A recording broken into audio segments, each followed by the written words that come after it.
Welcome to Just Vibing, episode 7. Arnav Sarkar here with Jason Capehart, one of my old friends from the Rutgers Marching Nights.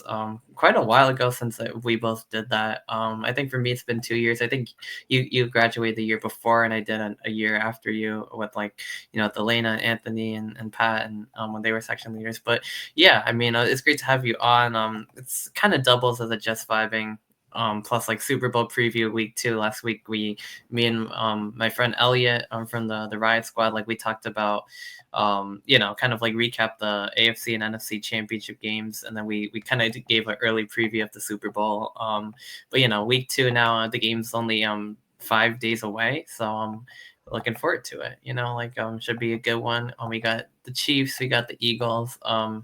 Yeah, I mean, you got your Birds hat on there. Obviously, like, and I wish I had some like Chiefs stuff, but you know, it's like funny. I don't know. It's been a fun couple of weeks. Like, this is the second time around I'm masquerading as like a Chiefs fan for 2 weeks, but yeah, rehashing like 2023 was a good one. But we'll talk about the game, all things Chiefs Eagles predictions, like a little bit later. But just to start us out, like I guess just going back to like the just vibing theme of like talking about life stuff, like obviously we're both like in the MSK and the front ensemble, and that's kind of like where we met. That's kind of where that really developed my love for like Rutgers sports, college sports. So before that, I was mainly a big professional sports guy, but that kind of really brought me into marching band, and then that kind of brought me from there to radio, and then from radio like to the podcast. It's like one thing led to another for me, like. But what about you? Like, I mean, obviously that was a big part of your life and being in the music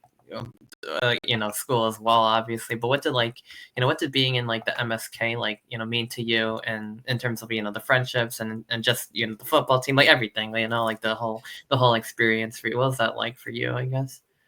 Yeah, I grew up kind of only really following baseball. I was surrounded by people that were football fans too, but it was a sport that I kind of didn't really engage with much um, until I started doing band stuff for high school, and then when I was doing my undergrad at Rutgers. Um, and I think just seeing the game day environment, getting to kind of contribute to just a different level of energy and a different experience from any sort of sports experience I'd had before. And since then, I've really started to learn a lot more about college football, starting to kind of get introduced to college basketball, but that one's happening a bit slower. Yeah. Um, but yeah, I mean, it was a really fun experience doing the college band thing. I feel like you don't hear a ton about the experience of being in a college band. And I think some of the broadcasts are starting to be a little bit better about showing the band in general. Right. Um, but I definitely think it could be cool for, the fans who come into it for the sport, um, to sort of hear from the experiences of, the band members. Um, but yeah, so I think definitely for me, being in that environment, um, it sort of developed like you were saying, it sort of developed a love for college football, a love for football in general. Yeah. Um, Yeah. because like I said, it wasn't really my main sport. Um, I haven't gotten into the college baseball scene as much as I would like to, surprisingly enough. Um, but I'm at a good place to do that. I guess I should mention now. So I've since graduated from Rutgers. I'm now at University of Georgia, another one of those big sports schools, and Yeah. a pipeline to Philadelphia apparently. Yeah. Um, Yeah, that's true. but it's funny because my time at Rutgers was when they were sort of on their way toward where they are now. Yeah. I can't remember what year did they re-sign Coach Schiano? mm, it was like 2020. Yeah, I want to say 2020. Yeah, 2020, I Okay, think. Yeah. yeah. So I only had to deal with The COVID season, yeah. one season of I can't remember his name. Who was the coach before Schiano? Um, Chris Ash, right? Or Chris Ash. was it Yeah, Chris yeah, Ash? yeah. I think. Well, yeah, Rutgers used to be kind of really bad in that era, and Yeah. then they've kind of become like mediocre to like kind of almost like borderline, like almost like above average now. I would say, Yeah. like where they are now with the bowl. Even with losing the bowl game, I mean their offense looks good. I saw they hired Rob Smith, a defensive coordinator. Mixed feelings, but I mean, yeah, I mean like they're on the upswing. Like last week, last year, winning the Pinstripe Bowl. Like they're kind of like still like a middling team in the Big Ten, but the Big Ten's a tough league. Like we saw Michigan win Yeah. last year, we saw Ohio State win this year, Penn State very close. Like the best teams in that league are like really really good, and even to be in the middle, like Rutgers, like I mean, yeah, it was a weird season. Like they kind of like started strong this year. They had a good run. Well, they won Virginia Tech, which I got to go to home versus Washington. I also went to that one. Then October, kind of a downward spiral, a lot of injuries. November, like an uptick again. They won 3 out of 4. They lost to Illinois, could have won. But I mean, their defense played better than they had all season. Harrison Miak, who's now coaching UMass, came up with a good plan. Their offense, came to life. Really, I mean, putting up 41 points, like back-to-back games, I believe, and even in the bowl, lost to Kansas State. I mean, they're after Monangai. I mean, Kyle Monangai's been a beast for the last 2 years. Then the receiving game, like getting Ethan Kagmanis from Minnesota, he's been good. Getting these receivers like Dremel Strong, KJ Duff, like the tight end, like yeah. I mean, for the first time in a long time, like I think we'll remember, like when we were at the games, like how bad they used to be, at least relative to the Big Ten teams. Like maybe they might win some of the other easier matchups in non-conference, but in the Big Ten, it was tough sledding, and like they kind of really had just a run game and pretty solid defense. But eventually, the defense got tired being on the field all the time, and then the offense didn't really do much. But then now it's like the offense was almost like the strong part, and the defense was like the weaker one. It was like a very big, especially the passing offense. Like I've never seen Rutgers with such a good passing offense. Like but hopefully that provides like good, next season will be hopefully a good one. I mean, the schedule's a bit tougher. I mean, this year they kind of got a little lucky and they still didn't really do too well. I mean, they did all right. They went 7-6, 7-5 regular season, but this season, I mean, next season they do play teams like Ohio State, Penn State, like all the teams that they avoided, Oregon, I believe Iowa, a lot of tougher teams. So, yeah, I mean, we'll see how it goes. I mean, I think they do have a better roster. They got some good transfers in the portal. Like a defensive back from Penn State, Cam Miller, some other guys, like all over the place, like receivers. Like they really did a good job, but those other teams are still probably like a step up, I would assume. But I don't know. We'll see. I mean, Rutgers, I think they'll at least be in the mix for another bowl game and hopefully 7-8, wins ish, like, around there, at least 6, hopefully. I mean, that's kind of like the expectations. You win 6, you go to a bowl game, and that's like, unless you're like, you're probably not like thinking like playoffs, like, unless you like have an Indiana like run like this year. But like, I mean, it is what it is. We're hoping maybe they get to 9 this year, maybe 10, maybe be just on the outside, like where Illinois was this year. They didn't even make the playoffs, but they had a good, good season. We're hoping Rutgers could take advantage of soft schedule, but hopefully next year, like, they live up to the hype and they get 7-8. Hopefully we'll see how it goes, but it's always fun. Like I think like same thing like you. Like I was like never really too much into college football. Like big on the NFL. I guess kind of big on the NBA and NHL too. But like if college football is just never like my, like, especially with Rutgers like being the way they were, like whatever a little bit about college football I knew back then, I was like, oh, Rutgers isn't really that good and like whatever. But like even still, like like even at a school like Rutgers where like college football isn't everything, like just seeing the passion and like obviously being part of it with the marching band, that was like a really fun thing to do, and being in the stands and playing halftime, playing pregame, like I love the front ensemble, obviously, but like I like the whole thing was a lot of fun. But just seeing like the fans and how passionate they were, and even when we had to go to get up at 6 in the morning and drag ourselves to the stadium, like, but then I saw the fans, like they were up and they were ready and they were throwing footballs and around, and I'm like I got to get myself together, and like by the time we got to practice in the front field, like I was ready to go. I was feeling it. I mean, obviously you remember like the Coach Gianna stuff, but like I was feeling it. I was feeling game day. I think Friday practices and Saturday. Like I love the way our practices were because they were like we got a lot done, but they're also like chill in a way too, and like we got to like be ourselves. And Friday and Saturday practices were always energized because there's a game around the corner. We got to do full walkthroughs and we got to put the show together, and it was just a lot of fun. And I really did. That was like really what I guess brought me into the whole excitement of college football. And then I mean, I'd come home and I'd be tired, but I watched like the good games of the day, you can call it. Yeah.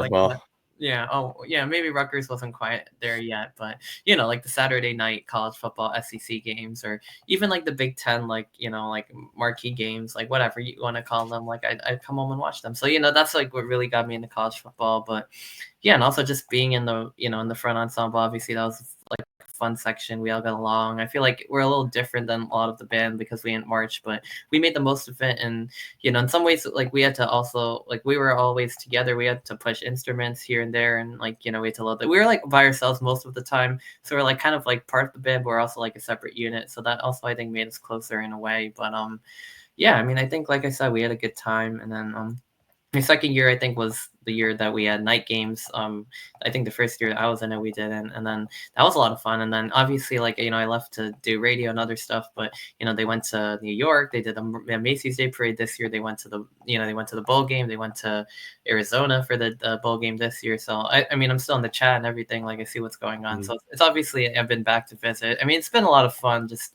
following them and like seeing what they've accomplished. And the light show this year was really good. Like Yeah, that was incredible, and right. they're I off thought to so. London. I don't remember when that's Yeah, happening, that's but 20 I think that's 2025. But yeah, the light show was like incredible, and I was like, wow, like they played at MetLife. But yeah, with like the New Jersey themes, I was like impressed. I was like, wow, like that's something else. But anyway, yeah, I mean they're off to London next year, I think 2025. So they're definitely going places. But yeah, I mean I think that that kind of like sums that part up, I think, pretty well. How that was. It's like I said, been a little bit of a while, but it's always good to like reminisce. I think. And then obviously like yeah, since then it's kind of been like the radio stuff, and then from there I got like a position at like I realized I kind of like became like like I think I was like I'm more suited to write, so I have an internship like writing, and I started a different like organization on campus, like like Rutgers Sports Business Association, because I'm trying to get a job in somewhere in like in sports and HR, sports and like business, something like that. So I feel like that might be so, but I'm still like covering the sports stuff with the articles. I feel like it, and I got a leadership position and everything, so I'm pretty happy about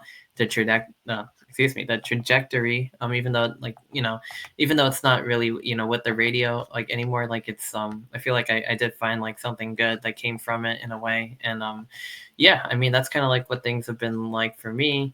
Been through like different jobs, different things. But yeah, I mean, the sports stuff. The podcast has been with me since like 2 years now. I think I want to say like almost 1.5 years. Like it started almost 2 summers ago. But yeah, I mean that's kind of where I guess where I am now. But yeah, I mean obviously radio is fun too. Kind of like another thing that I like would like reminisce about and stuff like that. Made a lot of great friends there and stuff, and stuff like that. And yeah, I mean, I'm still in contact with a lot of them, like, they're doing well. But how about you? Like, it seems like since then, like, you obviously you went to Georgia, and you graduated, like you said, from Rutgers. You went to you're in the music school, right? So you did like a lot of like, like composing stuff and stuff like that, and then you ended up going to Georgia. So like how's that like kind of been for you, like with the music thing, I guess? yeah, unfortunately, I haven't had the time to do any of the marching band or anything. That's something that I feel like some sports fans might not hear about much, is just how much of a time Commitment, suck, right? how much of a time commitment doing things like marching band Yeah, is. no, It's that just was the ultimate time commitment, yeah, because it's like what, like 3 days a week practices, like definitely it was definitely more than the radio stuff. Yeah, it's like 3 days a week practices, and then Saturday was like an all day like affair, and then whatever else they thrown on the schedule, a couple away games, band camp was like all day thing. yeah, I mean I did it in high school, but like this was like, I mean in some ways more, yeah, so in some ways more, in some ways less. Like I feel like the difference between high school and college band is like high school is obviously about the competitions and the games, and then college you kind of like lock in on the football games, and those kind of become your big event. And then you throw in other events, like obviously they have the trip and this and that, and like the parade. But like obviously like game days become like almost like your competitions. And then yeah, so we had like Friday football games in high school, college. I mean, it's yeah, Friday football games, Saturdays college game day, and then yeah, definitely a big like time commitment. It's tough like when you do that, like to really do much of anything else in that time frame. You're kind of always busy, but it's a lot of fun because I feel like, like with high school, you're kind of learning, like at least the way my high school band did it. We learned one show, and we kind of just perfected it over weeks, and we got to the bigger competitions like states and nationals and like stuff like that. And then in college, like you learn music. Like you might learn a new show every week, or you might change it a little bit. You might learn like every 2 weeks, like how we did it, and then so you're learning a lot more music. You're learning like it's like a lot more like pop music, like from TV shows, movies. Like obviously, I love being like this, like doing synth and like doing all the cool sound effects like that came with the synth and everything. That was a lot of fun. But yeah, I mean, it's a lot of that kind of stuff. It's a lot of like learning, but I feel like it was the best of both worlds because I feel like we were both like productive in a way, like we like I guess we all were kind of there because not so much for an extracurricular, but because we we're passionate about it. And I think that really showed off because like we picked up music quickly into our practices. So like even though the the vibe was more or less like less stressful than high school, I would feel like we actually ended up learning more and probably doing even better. And I think that like that goes to show that you can have fun, but you can also like like yeah, you can learn, you can have fun, and you can also learn music and quickly and learn a lot of music while still not stressing out too much and still having a good time. Like I feel like it was like really cool, and how we could kind of balance both of them. And then obviously playing Cerdos in the stands, like that was so much fun for me too. Like I love just like getting to like let loose. And like after the halftime show, it's kind of like when your work's done, like you kind of just like mess around a little bit. So it's like that was like one of my favorite things, because like you're on like you're kind of like on an adrenaline. At least this was like how it was for me. Like by the time like the third quarter rolled around, like I was like so like I was kind of on adrenaline from like, I was tired, and then like I kind of like was coasting through the performances, and then the third quarter came, and I was just like, I'm kind of tired, but it's just like you get to just enjoy it. And the team used to be so bad, like we always used to like make jokes about how bad they were, while they like we had to sit through that. But that was fun Yeah. though. Like we got to enjoy it because we were still like doing our part, and we were still with each other, and we're still like watching the game, and playing stand tunes, and we knew we did a good job, and we could enjoy it. And then whatever happened. It was kind of just one of those things. But I mean, I don't know, like I said, like I guess I kind of got on a little tangent. But yeah, I mean, like you said, like yeah, I mean, time commitment definitely big. So obviously, like go back to what you're saying, like you didn't really have enough time to like I guess do that like in Georgia. And obviously, I know Georgia, like that's a big football school, so like that must have been like, if you think of how big Rutgers is with like this kind of stuff, like you can imagine like when it's like at like Ohio State and or Yeah. Georgia, Alabama, like any of those schools, probably another level of like craziness, I would assume. But yeah. Yeah, I've gotten a chance to go to a few Georgia games.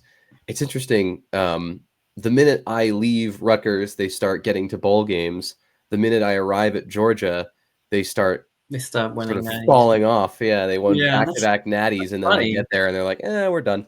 Yeah, yeah. Well, what happened? They like lost. They didn't make the playoffs I think I'm a last year, curse. I right? think that's what I'm learning is Well, that whatever institution I'm currently studying at, football damn. team's not going to do too well. That's rough. Yeah. Well, I mean, I guess Georgia's like lack of success is kind of still better than Rutgers. Like relative success, it's all relative, is what I realized. And in college football, especially, like your worst Big Ten team still probably better than like your best non-conference team, and it's like weird when that happens. And then that team's probably way better than the other team that you schedule. It's like all relative, but that's kind of the nature of it when you have like the best teams that get the best players, and NIL and this and that. But yeah, I mean Georgia. Yeah, that's sounds like the game day like environment at Georgia versus Rutgers, I guess. Like, was it like even more intense, or is it like kind of similar? Like what's your experience with that? Um, I mean, I think there's definitely a difference in the fan investment, at least from the period that I was at Rutgers versus, Georgia. Excuse me. Just because, we were talking about the fact that during the time when I was at Rutgers, they just weren't having as much consistent success. And they weren't quite at a level yet. I think you could tell, especially, 2022, 2023. No, sorry, 2021 to 2022. You could tell in those years that they were kind of maybe on their way to something. Um, but they definitely weren't there yet. And I think just, arriving at Georgia, a place that's coming off back-to-back national championships, a place that has so much expectation, and a place whose football stadium is in the middle of campus.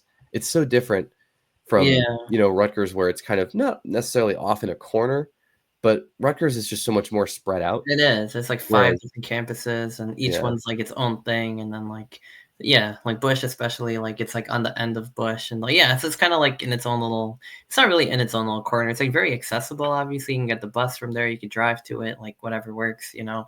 Obviously, parking is a whole mess on game day, but yeah, yeah, I mean, my it's mom just as might have much, if not more, of a mess at in Georgia. Georgia. Yeah, I mean, it's probably how it is, like, at all of them, but, yeah, I mean, my mom used to have to drop me off outside the tailgate lots, and I just walk, and that was actually pretty decent compared to, like, having to take the bus from a different campus, I felt like, but, yeah, I mean, it's obviously, like yeah, tailgating is, like that's what got me, like I said, that's what kinda got me, like, energized because I was like, "Well, all these people are here at 8 a.m. and they're throwing footballs around and barbecuing," and I'm like, "I can get up for this," the band's ready Yeah, to play, so I was like, I kinda have to, like, get myself together even though it's like it's way too early for this. Like I still remember waking up at 6 o'clock like on 12 kicks. That's why I was like, we need more like the 3:30 slot I think was like the best because like you got the yeah, morning and then you got the night and it's like not that bad. And then the night games obviously were like pretty legendary, especially when even at like yeah, Rutgers like does a good job with that. Like they with the light shows like everywhere they yeah, do. Like that's like a whole another level of you get more time to tailgate, you get more time to whatever, and then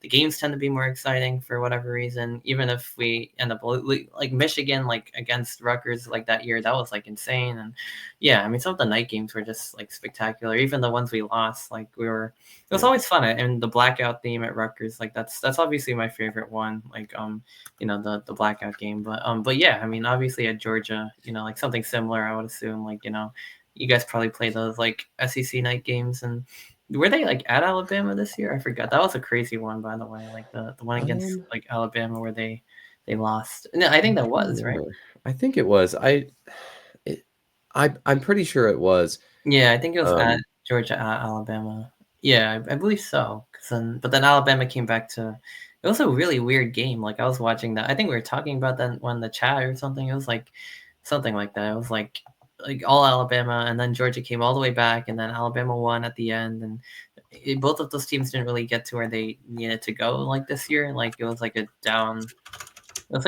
year for the down year for the SEC, but like yeah, yeah, in all relativeness, like yeah, Alabama didn't even make the playoff because they lost to Vandy and Oklahoma and some other teams, and I mean I'm kind of glad they got that got that one right, and then Georgia made it, but then they lost to the Irish like Notre Dame in the playoffs, and then yeah, like Ohio State like ended up knocking off Notre Dame, but in the playoff, but I'm trying to find because I was at it was the game against Auburn. Um, I was actually at the Auburn at Georgia game that day that Vanderbilt beat Alabama. And oh I yeah. remember just hearing from Georgia fans like Bama lost to Vandy, and everybody was getting The all week excited they about that. Yeah, the week after Georgia lost to them, that was like must have been interesting. Like, yeah, I remember that one too. I was like shocked because one of my friends is like a Bama fan, and he's just like, don't even get me started. And I'm like, yeah, like That's me and at the then Georgia Tech game this year. I mean, oh, that that was one was that ridiculous. was Like that laughably was just like absurd watching that that. game was nuts. Like I was just like the 2 point conversions, and like I was just Yeah. like, what? Like when is this gonna end? Was it Like I mean, seven, it's six I overtimes? think so, like 7 or something. Like Georgia Yeah. pulled through. Um, Tech 4. 8 8. overtimes. Oh wow, yeah. It was like what? What was like final score of that? Like 42. 44-42. Jeez.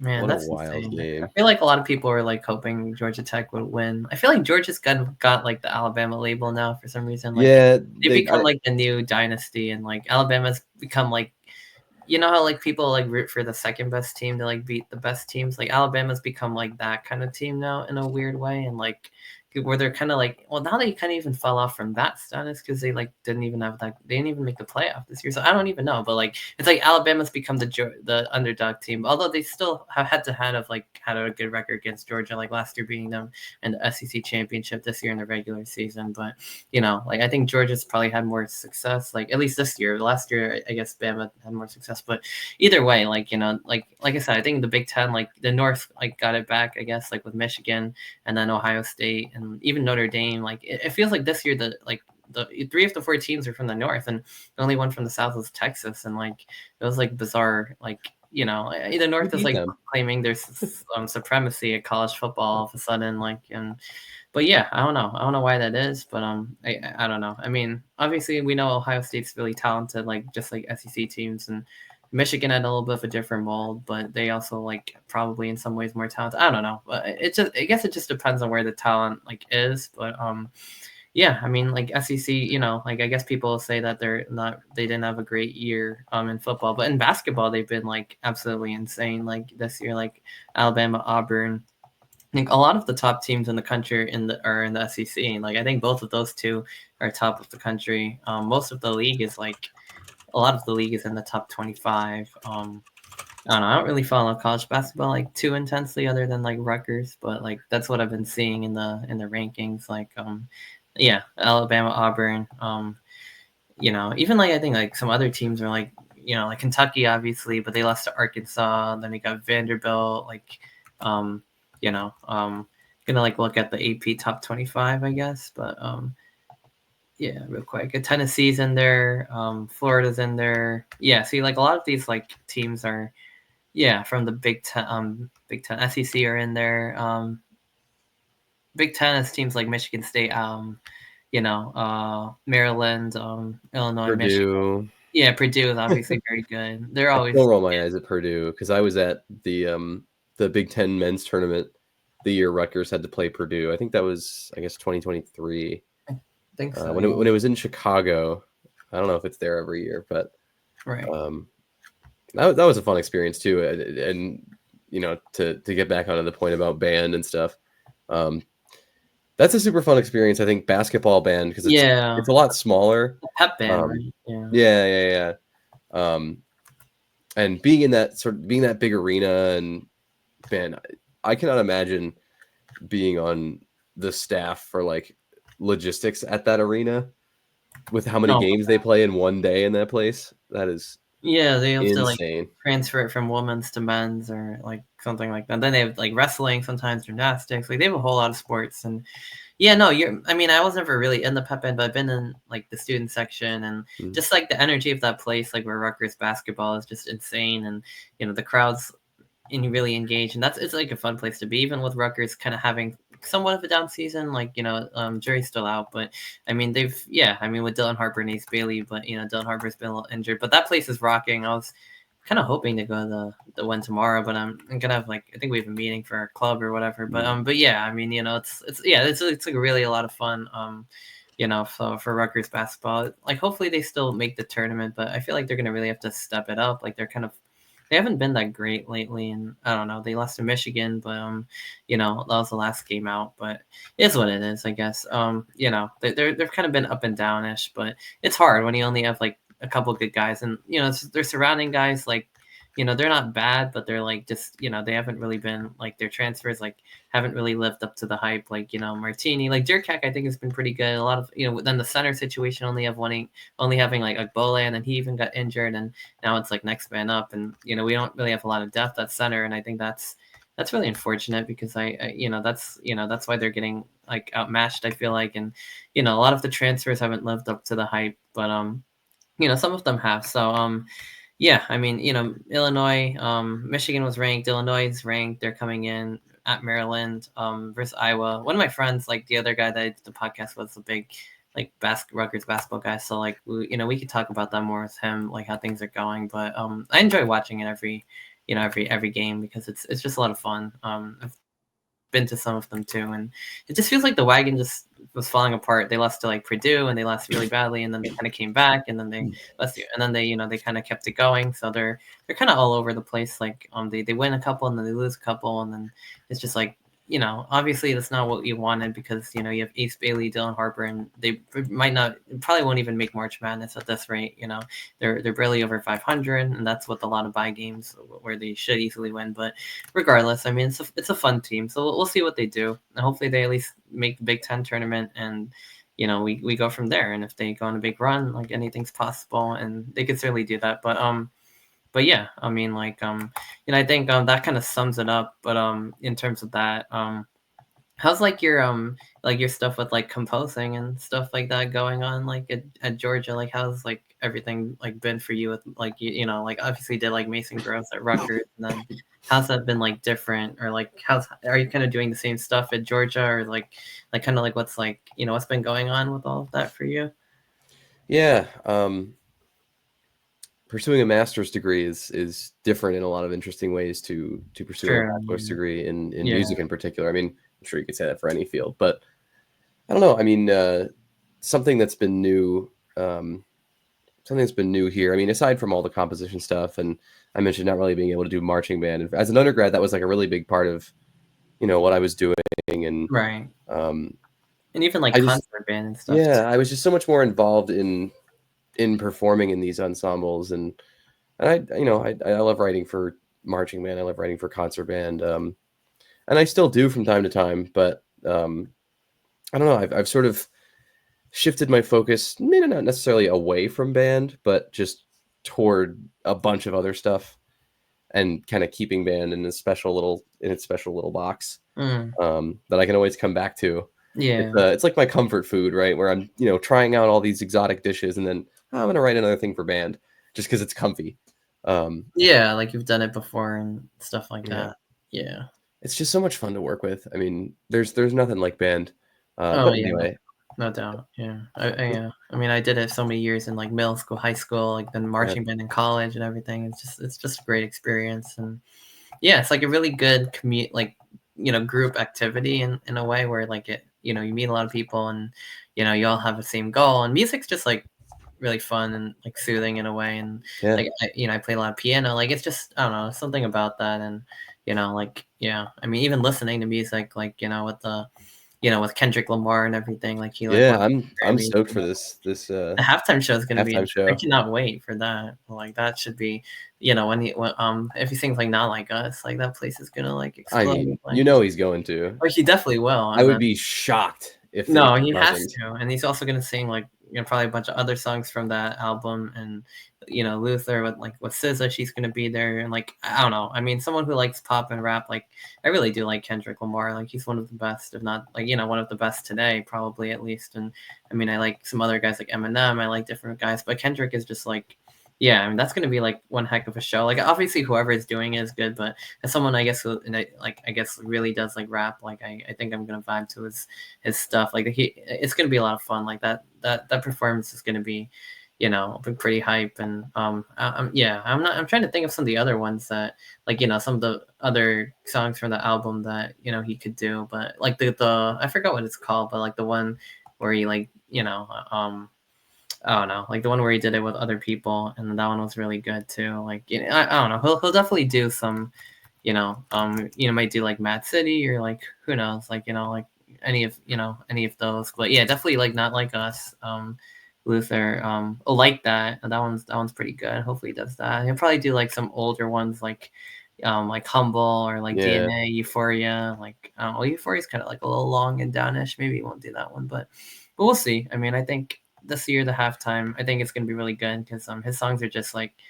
bangers. So as people say nowadays. But yeah. Anyway, I mean that's the halftime show. Should be a good one. yeah, Yeah, I guess I'll shifting now over to the Super Bowl, since we're already talking about halftime, like the game. As yeah, we mentioned to start the episode. So we got Chiefs Eagles. Yeah, like I said, I kind of previewed it, like gave it initial takes like last week. Like looks at the matchup. But having it, like, it's kind of good because we kind of have, like, you as like an Eagles fan. I mean, I do like the Chiefs kind of, but like in a weird way. But I mean, I kind of do like them in general, and then plus the against the Eagles stuff. But I feel like these are honestly, like, a lot of people were disappointed, like, that they wanted the Bills and they wanted they wanted the Commanders, even though that was kind of a long shot. Well, you didn't want the Commanders. Yeah, I don't know. Yeah, apparently, like, the Empire State Building wanted the Commanders too, and they didn't. Well, Giants fans will have a right to, like, be upset now because whoever was voting for them, like, they have a right to be like, you guys embarrassed us. We're never rooting for you again. And obviously we're rivals too. So, but they had a heck of a season. That, like, to be Yeah. completely fair, like, you could say they let us down, but they were underdogs, and they still had a heck of a season. They played really well, and Jane Daniels is like elite, like, and the team around him is, like, pretty decent. But I mean, I guess we can go back to the championship game just, like, to set the mood, both of them. Like, we could talk about the Eagles 55-23 win over the Commanders first. Like, that was one heck of a win, right? Like, I mean, just dominant on both sides of the ball. I mean, I was shocked. Like, I did not expect them to put a 55 piece. Like, I thought they'd win the game, sure, but, like, I did not think they put 55 on them. And I was like, the tush push thing, I was just like, God, Yeah, it was kind of funny to, like, when I look back at it, I was like, kind of, that's kind of funny, to be honest. I was cracking up at that, and I mean, Yeah, I was getting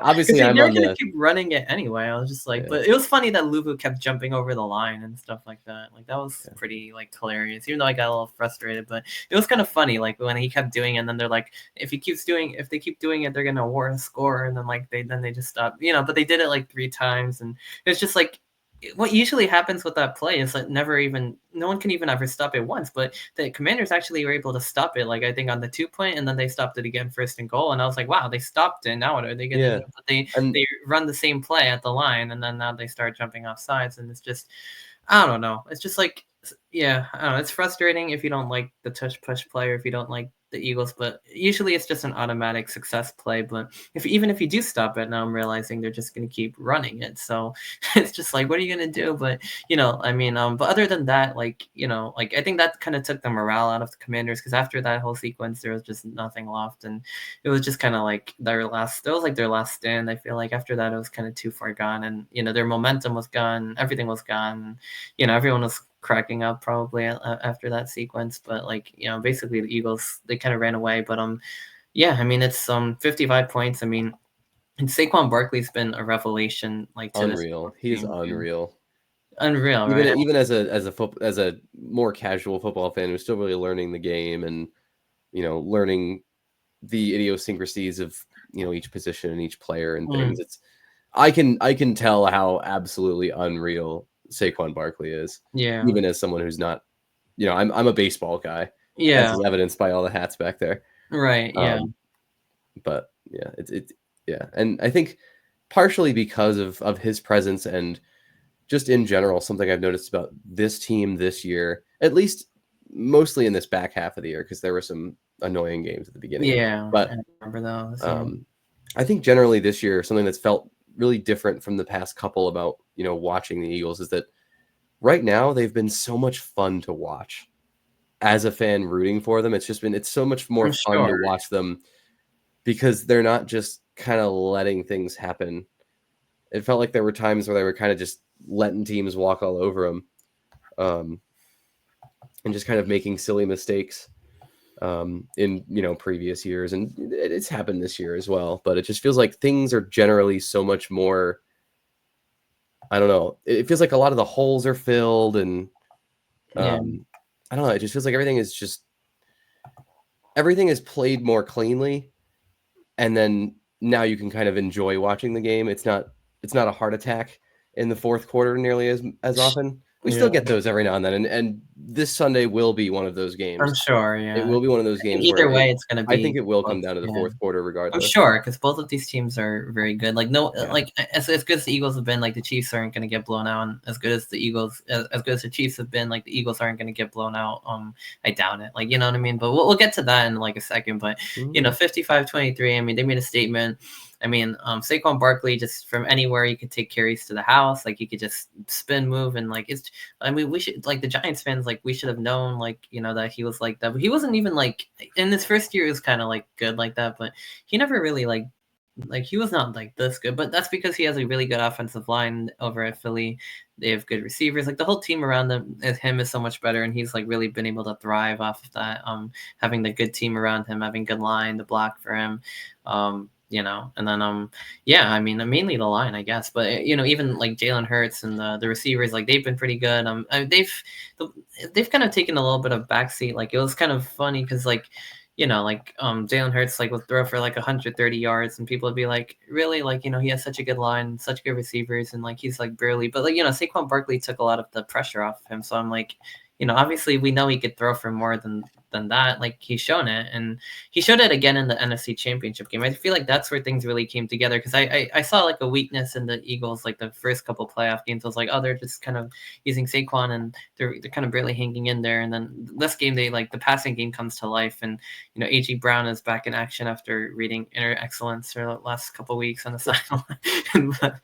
but yeah, Devontae Smith has been catching passes too, and Dallas Goedert I think is a good fundamental piece of that offense, as all tight ends kind of are in a way. They move the chains, and they have so many guys. Like, I mean, yeah, those are the main ones. And Jahan Dotson, like, didn't really do like a whole lot, but they have enough weapons, like, and of course Saquon Barkley, the game breaker. So like, I feel like that's probably going to be the big difference in the Super Bowl. And then on defense, you have they're punching the ball out. They're getting turnovers. Like Zach Bond has been like insane for you guys. Like he's just been like a stud. Like no one even probably knew who he was, and now he's like, he's gonna make probably like 10 million on his next contract because he's just like so good. Yeah, the secondary has been really good for you guys. Like, the way they drafted Quinion Mitchell and then Cooper DeJean, and both of them have played good. And then you have Darius Slay looks like big play Slay, like the big play, the big play Slay of old, as of like as they say in the broadcast or whatever. But he's looked good. CJ GJ's been good. Blankenship's been good. Like all five of them are like really that's a solid secondary, good linebackers. Like on the front side, Jalen Carter, like that's what I was gonna say. I feel like I was waiting for you to get to Jalen Carter just because I was like with the Georgia connection and everything. Complimenting the entire Eagles defense, and like I didn't even get to their front four yet. Like I mean, I forgot who else is even on there besides him, but like he's like the main showstopper. Right, Jordan Davis the name you hear all the time. Georgia too, right? Huh? I was just saying Carter's just the name you hear all the time, every broadcast. Oh yeah. For one reason or another. Sometimes I feel like he gets a little fired up, which worries me a little bit. But I don't know if it's affected games too much. Yeah. But yeah, I mean, he plays well. So yeah, I mean, he's the guy on the D line. Yeah, like I said, the linebacker is pretty good. I would say the secondary is very solid. Front front four is pretty solid too. They can rush the passer. I mean, like as good as the Eagles were in 2022, like I feel like people could say like the Chiefs in some ways might have been the better team, or at least it was close. But this year I feel like the Eagles, like their roster is just so good. Like there's hardly any holes, and then they have a guy like Saquon Barkley, and he can single-handedly change the game. And I'm just gonna like analyze like the Chiefs side kind of like the same way. Just so we can kind of like put a picture together here. But like Kansas City, I mean.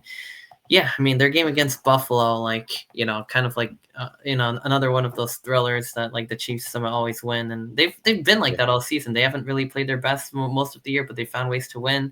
They beat good teams, they beat bad teams. Like they've won 15 games, so somehow playing worse, they've had a better record. And I mean their defense, I think, is also probably equally as good or around the same level of Phillies. I think their defense is just the strength of the team. I feel like they don't get enough credit.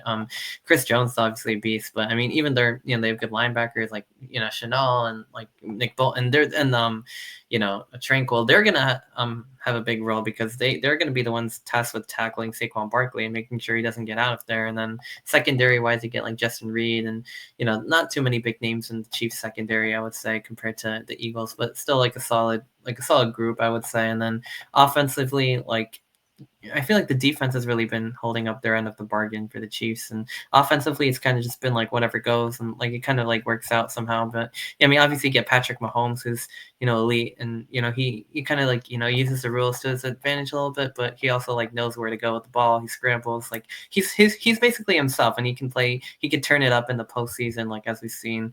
Like I think he's playing his best at the right time. I think Kelsey's playing his best at the right time as well. Like at least in the Texans game and this game kind of got covered, but Mahomes and Kelsey are going to be there. Kelsey's like security blanket. Receivers wise, better than last year, but maybe not as good as 2 years ago. But still, I mean, they have different guys. They have Hopkins, they have Hollywood Brown, they have Xavier Worthy's been really good. I really like him as a speed piece. He can kind of run jet sweeps. He can run deep routes. Hollywood Brown, intermediate passes. He can kind of catch it. Hopkins, sometimes they don't get used because they're not like as good as like AJ Brown and Devontae Smith. They're not like bona fide number ones, but they have so many different options that they could really get creative, and that's what I really do enjoy seeing with the Chiefs. Like how they could use Xavier Worthy and they could use Hollywood Brown. They have enough guys, and Juju Smith-Schuster coming back in there, and then I mean, even like Justin Watson, I remember in the 2 years ago, like the Super Bowl, like Juju Smith-Schuster had a big role because then James Bradbury got called for the holding. So all these receivers could play roles in there, and there's 5 of them at least. And there's 3 good ones I would say in Brown, Hopkins, and Worthy that can be relied on. I think where the weaknesses for the Chiefs might be, and I think this is where it could be a problem, unless you're rooting for the Eagles. But the run defense for the Chiefs, they're solid, but I mean they could be good. But I saw the weakness against Buffalo. Like James Cook, the one drive where Buffalo's running the ball, they were running it every down. I mean they got stopped a couple times on those fourth and shorts, the controversial one, obviously. But I mean, strictly running the football, I think they that's a mismatch a little bit. And James Cook is as good as he is. He's not Saquon Barkley. I think Saquon Barkley is even better. He's more elusive. He's more laterally quick. I think James Cook's more downhill, strong. But Saquon Barkley could do a whole lot of things. So I feel I'm a little scared, and that might be a problem because if the Eagles can control the football, that opens up their pass game. Then they can run and pass it. The Chiefs' run defense gonna, I feel like that's a relative weakness. And on the other side, the Chiefs' run game, I mean, they have different options. They have Isaiah Pacheco from Rutgers, who's not looked the same as after his injury, but he's still there. Kareem Hunt has taken a lot of the carries. He's been solid. He provides a run element to the Chiefs' offense. He can definitely get carries, but he can get yards. But else, anything consistent, anything great, I don't know, because I feel like Hunt was also running into a wall against Buffalo towards the end of the game, and the Chiefs suddenly became a little bit more one-dimensional than you might be used to seeing. So I guess long story short here, obviously we don't know this for sure, and the Chiefs could come up with something and this could all go out the window. But I feel like the way that if there's one weakness on the Chiefs, it's probably the run game. I feel like their run game can be stopped. As good as Hunt can definitely provide an element of it. I think he can get 50 yards and a touchdown like he's been getting. I think it's going to be there. You can't ignore it because they will use it. But at the same time, it can be stopped, especially by a defense as good as Philly's.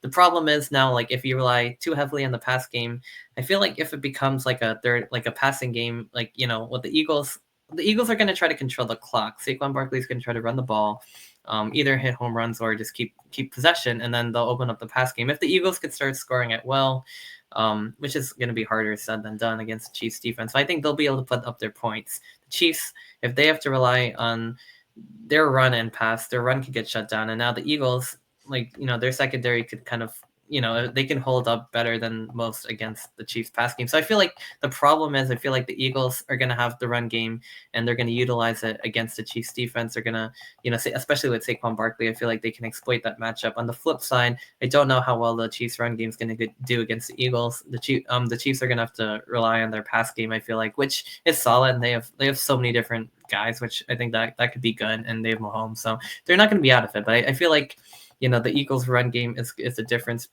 factor on both sides of the ball, especially with Saquon Barkley running the ball. I feel like that, if it becomes a shootout type of game, or if the Eagles need to kind of sustain drives and, kind of outscore, outscore the Chiefs and make the Chiefs kind of play from behind, I feel like that could play into the game. I feel like if Saquon Barkley can run the ball and they can have long sustained drives, while at the same time forcing the Chiefs to pass the ball a lot, I feel like that's the way they win. Now, I guess the flip side of that would be if they could somehow shut down Saquon or limit him, then it puts pressure on Jalen Hurts, and then the Chiefs can blitz. And then, I think that's how the Chiefs would have the advantage. And if they also somehow get their run game going. But my prediction is Saquon at least has a decent game. And I think that's that. I don't know. I would say that gives the I think that's a Eagles. pretty safe prediction. Yeah, I'd say like even though the Chiefs defense hasn't allowed 100 yards and so many times, like I feel like they might like they probably not. I don't think he'll have like a 250-yard game or anything, but I think he'll get like 100 plus because like he's just so good. Like he can have 70 on like one play, like for all we know. Like, you know what I mean? Like so, I feel like he'll at least have one or two big runs, and then they'll try to control the clock, so they'll try to run like have him run, and then if they open up the pass game it's just going to be very hard if the Chiefs like if the Eagles like play like with both the run the pass, and then the Chiefs can kind of only play with the pass because their run game isn't quite as good. That's kind of like what I'm envisioning for this. Now, are there ways around that? I'm sure, yeah, because they're the Chiefs. They could probably find a way to like figure something out to shut down the run game and to open up their own and open up the pass game and stay creative. And they're never going to go away. But I feel like in a game where the Eagles are probably have the run advantage, I feel like that goes a long way and what could decide it. And if it comes down to one possession, the Eagles could just simply hold on to the ball and like sustain a drive, and that could be like the difference maker. Because like 2 years ago, as good as they were, they didn't have someone like Saquon Barkley who could really run the ball, and they still like scored 35 points and were right there. This year, I think Saquon Barkley could be the missing piece that puts them over the top. But I don't know. What are your like thoughts on this? I guess. One thing that I got to thinking about was my biggest fear would be, what you're talking about with, the Chiefs neutralizing Saquon Yeah. and really starting to put a lot of pressure on Jalen Hurts, given the fact that I think a lot of people have kind of not been talking as much since after the NFC Championship game about the fact that Hurts is still kind of dealing with an injury, I think. Yeah, I think so. And Yeah, a it little bit. worries me a little bit. He's My kind my of rested, worry but yeah, my worry is he's that they had neutralize Saquon and then a lot of pressure is on Hurts, and then some freak accident happens and oh triggers boy. something. My worst case scenario is that Kenny Pickett has to play in the Super Bowl. I feel like you I told me like I about have this. Yeah, horrified yeah. visions of Kenny Pickett in the Oh Super Bowl. boy. And listen, um, Kenny Pickett, whatever you could say what you want about Kenny Pickett. Yeah, I've he's said not like plenty about Kenny bad, but Pickett. like, yeah. Um, Tanner but McKee, I feel like was a better backup. Like, yeah, I to be mean, really honest with you, but I think it was a slightly smaller sample size, yeah, but I that's true. still liked watching Tanner McKee more. Yeah, But and he was great for the um, two weeks. I think he was there. They beat us. Thank goodness the Giants didn't win that game because then we would have been like the seventh. I was like freaking out like about yeah, that. that Like I was was like, if we lose, like if we lose one more game, like last week is gonna just be the start. And at least now they're kind of still around for a quarterback. Maybe I don't know. It's confusing because they have the third pick. It depends on it, but at least they have a shot at like at least getting Travis Hunter or something. If they were at the seventh pick, there'd just be like no chance of anything. And anyway, like the Eagles backups took care of it. So, the Giants decided to like be silly and like play all their starters and like hope they lose, but somehow it worked because they're just that bad, I guess. But no, Tanner McKee was like Tanner McKee was really good, but to say the least. But yeah, I mean Pickett, I don't think like I don't know. I mean, yeah, Jalen Hurts,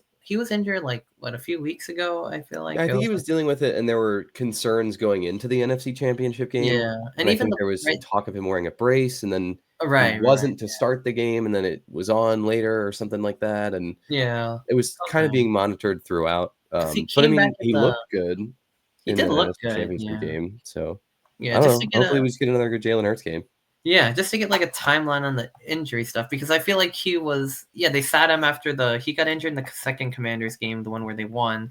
And then he came back for the first game of the playoffs and he was a little bit rusty and like I forgot. I think the Rams game was one where he got a safety because he was kind of like immobile. I think something else happened in that Rams game that kind of like made the injury worse or something like that. Like he fell awkwardly or someone fell on That him. was Like the snow game too, yeah, right? that The was Rams that game, was a yeah. crazy. The Rams were right there. They had like a stop. They had everything. Like I thought the Eagles put them away, and then the Rams have a quick score. They have a stop, and then they have Yeah. almost have a score. The Eagles, like I guess they had one penalty that derailed them, and then the Eagles brought the blitz, and that's exactly what But anyway, I mean, yeah, Jalen Hurts. But in the last game, he looked pretty good. Like I mean, he looked Russ was off. Like he passed for a decent amount of yards and.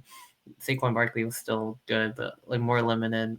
Against the Rams, he had the biggest ones, like the 255 and then 205 in the playoffs. But yeah, this one a more two-dimensional effort, which I think probably should have Eagles fans playing feeling good that they put 55 up on the Commanders. Like, obviously, you're not going to put 55 on the Chiefs. Yeah, Like, it's different the level. Chiefs defense is like elite. Yeah, there's no way. I mean, like they might, but they might put up 30. Like, and the thing is, the Chiefs like don't score 30 a lot, like what they did last game. So they've also like kind of saved their best for last. I feel like Yeah. they know how to rise in the playoffs, no matter what kind of regular season they have. If it's good, bad, in the middle, like they always know how to turn it up. And it's been a weird season. Like, I feel like 2 years ago the Chiefs were really good on offense, and last year they were kind of like good on defense. They had struggles with receivers. This year it's been weird because they've just been winning close games, and they haven't even really looked like good. Well, they look good on defense again, I would say, but on offense, they've kind of been like even worse than last year in a lot of ways, and somehow they've just found ways to kind of get by. But lately, they've been able to kind of like assert their dominance. I would say, like 32-29 against the Bills, I think is like a legit win. Even the Texans game, like they whatever say what you want about them, like they did turn it up in the postseason. They're definitely going to be ready for the Super Bowl, no doubt. But yeah, I mean, like, I don't know, like, you know what I mean? Like, I feel like we're both thinking like, worst case scenarios for like our teams, like, Yeah. yeah, because I feel like I don't know, I like, obviously, I would hate for Jalen Hurts to go down, but I guess like the worst case scenario, like besides that, would be that Saquon Barkley gets neutralized, the Chiefs get to send the patented bags blitzes, like where he like disguises coverage, and then he sends three guys at Josh Allen, like they start doing that stuff, and the Eagles are basically out of the game. But that'll probably be the worst case scenario. And then I guess the worst case scenario for the Chiefs would probably be like Saquon Barkley runs for like 200 yards, and then they have a dual threat offense, and the Chiefs kind of only, like I said, only have a one. They only can rely on their pass, and then the Eagles like get a turnover, like or something like that. Because I feel like if it comes down to that, like I think the Eagles are more talented, and I think if the Eagles can control the ball and run the ball, and then also stop the run, the Chiefs can move the ball through the air against the Eagles, I would say, yeah. But I think if they have to do it every time, like I think more often, like the Eagles are gonna find ways to get stops basically at some point, and the Chiefs are probably gonna have trouble if they have to guard both the pass and the run. But I don't know, you know what I mean? Like I want to say, like, if we could do predictions, and then we can move on to the next segment, I guess, because like I don't want this to take too long. But in terms of like, I don't know, it's like weird. Like obviously, like I would hate to like be like, I don't want my analysis for picking the Chiefs to just be that they're the Chiefs, but like sometimes that happens. Like it's like my head Yeah. is thinking the Eagles should win mainly because of Saquon Barkley. If he wasn't there, I would say the Chiefs probably find a way again. But my like honest prediction, like without bias and stuff, like is actually like I'm thinking the Eagles pull it off. Like based on like all the analysis I gave about how Saquon can control the ball and how the Chiefs can kind of struggle with the run defense, and then they also can't really run it as effectively as they used to. I feel like the Eagles have two elements on offense. The Chiefs might just have one, like one and a half maybe, because the run game will be decent. But I feel like as long as like the Eagles have both a good run and a pass game, the Chiefs only have a good pass game, and they don't really have that great of a run game. I think that's like their one weakness, and I think their one weakness might be the it factor. That makes this different from 2 years ago. Because like I said, if the Chiefs have to pass it every time, like the Eagles are going to find a way to stop them because they're also like a better defense than a lot of the other defenses. But I don't know. I wrote an article. Like my prediction was like something along the lines of Eagles 31, Chiefs 28. I'm expecting something a little bit lower scoring than the last Super Bowl because both defenses are better. Also, another thing to note is the turf won't be an issue. Thank God. Oh, yeah. It's like, honestly, I mean, maybe I shouldn't be too happy, but I don't know. I didn't really like how like everyone was like, oh, the turf and this and excuses. Like, I want to see like the best team like win. Like, if the Chiefs still win, and like like then like yeah, I mean then they still win. But I don't want to. And it's not like the Chiefs didn't slip, but it's just that the Eagles, like their defense was oriented around their pass rush more than Kansas City. Like Kansas City also slipped. Like, but their defense wasn't as oriented, so like they were able to find other ways to succeed. And the Eagles, like their main weapons on the D line were neutralized. So at least this time around we won't get that. We can get like we won't have any excuses, whatever. Not that the Chiefs didn't deserve it, because like, but they were down by 10. Patrick Mahomes had like a torn ankle or whatever, and he whatever they gave him in the locker room, he still came back. They still win. That's very deserved. The penalty, I mean, James Bradbury even admitted that was a hold. So I feel like all things considered, the Chiefs still won the game, rightfully so. But this year around, we're getting a better turf. We're getting better conditions. we probably have better rosters on both sides of on Kansas City and Philadelphia. I would assume, but this Eagles team scares me. I might just be reverse jinxing them. Like you have to keep that in mind. But like right now, I'm guessing like my honest prediction like with my head is the Eagles win 31-28, but that's just a score prediction. But that's my guess. Mhm. Eagles close, but then like there's always going to be the Chiefs are the Chiefs and they'll find a way to win, whether that's penalties, whether that's rigging, or whether that's just they're just that good. And they're the one team that does slow down Saquon. Maybe they're the one team that does find a way because they always do. So although I'm logically picking the Eagles, like I'm always going to have a part in the back of my head that the Chiefs could still very, very, very easily do it. So that's what I'm thinking. So I guess what about you? Yeah, I definitely couldn't have said any of that better myself, but I think one thing that, I was thinking even before you gave the analysis was I feel like it's tough to imagine it not being a close game. You know Yeah, what I I mean? It's doubt it's I tough to doubt we imagine get it like a being blowout. within anything greater than 6, 7 Six, points. 7 points. Yeah, I feel like it'll be like the last one where it was close-ish, and like yeah, even if one team gets like a 10-point lead, I think the other one will be in the conversation. Like no one's gonna go away. Like it's not gonna be like the NFC Championship game. It's probably gonna be more like the AFC Championship game. Or even it's probably gonna be like similar to Super Bowl, like the one 2 years ago, Mhm. rather than like a blowout on either side. I don't think the Chiefs, like I said, I don't think the Chiefs could blow out Philly. I don't think Philly could blow out the Chiefs. I mean, it could happen, but I doubt it. Like I think both of these Yeah. teams are going to be up for the challenge. That's what I mean. It can go either way, but like like I don't think it's like I said, it's not going to be. I don't think I agree with you. I think it's not going to be a blowout, but yeah. I mean, like I carry on with I guess like what you're trying to say with that. It's just so hard for me to not just expect Chiefs devil magic. You know what Yeah, I mean? Like that's I yeah. would love to say, I think the Birds got this and that. And I mean, a lot of your points make sense on paper, On paper, yes. you'd think that would set them up for the most success. Hmm. But like you're talking about, the Chiefs are that team that finds a way in any circumstance. They can Yeah, be, the underdog on paper, or they can be the dynasty Chiefs with their already Hall of Fame quarterback. Uh, it's whatever role they're playing, all they seem to do is win. yeah, no matter what And state they're in, like, yeah, anything, it doesn't even like, they found ways to win, like, looking good, they found ways to win looking, like, not good, like, this season is, like, the one that, like, kind of, like, blows my mind because like, okay, 2 years ago, they were, like, a well-oiled machine, like, no one could stop their offense, like, Philly came close, like, whatever, that was, like, that was something, and then their defense also probably, like, maybe a little bit better, I would say, than even the Eagles, but just a little bit, but their offense is a strong point, and last year is kinda like the Chiefs, like, their defense was so solid and they had receiver problems, but they still found a way to win. And that was like kind of almost shocking in a way. But at least they worked through the receiver problems. They found Rasheed Rice. They did certain things. Their run game was much more solid than this year. This year they've just been stumbling around. And I guess this is why like I give the defense a heck of a lot more credit because but they have found ways to do it on offense when they needed to, and they've found ways to win. And now their offense is looking as good as it's looked all year. And so yeah, I mean I think they're gonna be in the game. I think the defense is going to do enough. I think their offense has a lot of enough different weapons where you don't know where the ball is going to go, and that could pose problems even for a defense as good as Philly. Like they could just choose a different guy. You never know what you're going to get. But like I said, like that's my thing is like the run game.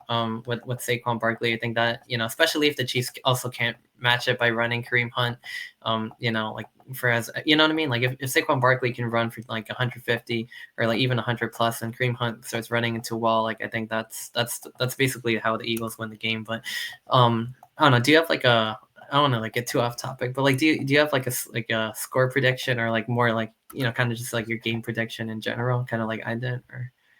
hmm.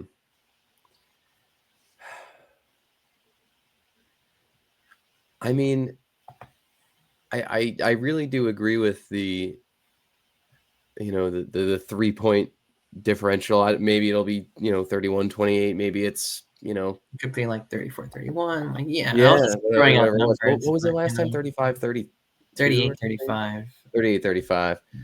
38-35. I mean, yeah, I have a I hard time thinking it's gonna be that high scoring. It Yeah, no, could. I definitely think you're in the I ballpark think with both defenses are better maybe this year. 30s, high So, 20s, yeah, I think both if defenses that, will step up. Yeah, so I think points will be a bit harder than last time, but I think if I have to come up with something, I don't know, maybe I don't know if this makes much sense, but give me like 28-24 in ooh, favor of, as much as I hate to say it, in favor of Kansas City. mm, okay.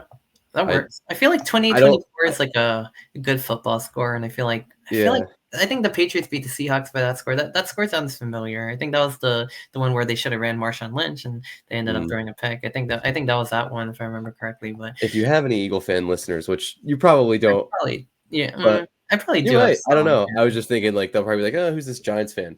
Um, Yeah, I mean I try to but be I don't know. neutral, but, I like I I yeah.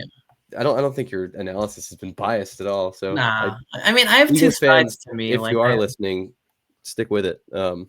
But anyway, they may not like me picking the Chiefs there, but It's funny, it's still hard to pick. Yeah, we're both picking the o opposite team. I'm picking the Eagles and you're picking the Chiefs. Like, I think we're both, like, scared of the other team. Like, it's yeah, weird to they're say. both Like, really scary we're both teams. fearing like 2 years ago, yeah, I mean, I don't know, like I was like, I was doing a show like, with radio, like with my friends, and we were like analyzing like, rosters and everything, and everyone was like, they're like, oh, the Eagles are the better roster and this and that, and like I was like, excuse me, when we went position by position, I mean, I kind of agreed with that, and I was like, aside from quarterback, tight end, kicker, things like that, like the Eagles Oh do, god. but I still like I wasn't gonna like yeah, I mean, I wasn't gonna like flip and just pick the Eagles. Like, I was just like, because I had to like hold down the fort for the Chiefs after like the Giants humiliation or whatever. I don't know. I was just like, the Chiefs are gonna do it. They're gonna win. Like, you guys can just think what you want, but like, you might be right about the rosters, but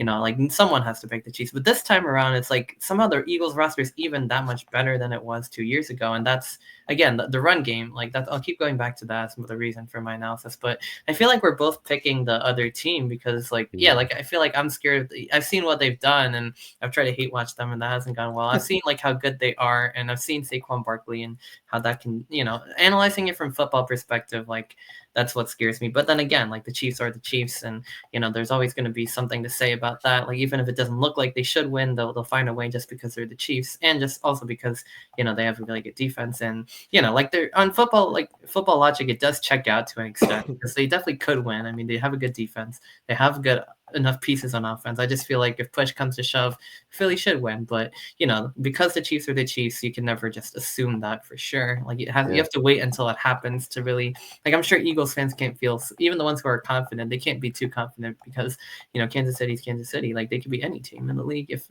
on any given day. So even as good as one as the Eagles, but yeah, and I think that's what you're trying to say too. Like you've seen the movie before, and like you're assuming they'll do it, and like it would be like a good way to end the script of the season or whatever people say. Like it for some reason it's hard to assume I don't know. It's like Chiefs Bills, like same thing. Like a lot of people could be like I was like also thinking this is Buffalo's year. Like they should be able to do it. Like they've looked a little bit better, and the Chiefs have looked a little bit worse, and I think that can make the difference. But sure enough, like the Chiefs find a way to win. So the problem is I think this year the Eagles are like that much better than even the Bills, where I think they might be. I think they're the one team who could beat the Chiefs. However, like you never know because like the Chiefs are the Chiefs. If they start getting after Jalen Hurts, like all bets are off. Basically, Yeah. is like what I'm trying to say. But we'll see. I mean, it should be a really good game. Good halftime show as well. Like as we talked Yeah. about, I'm really excited. I mean, I don't know.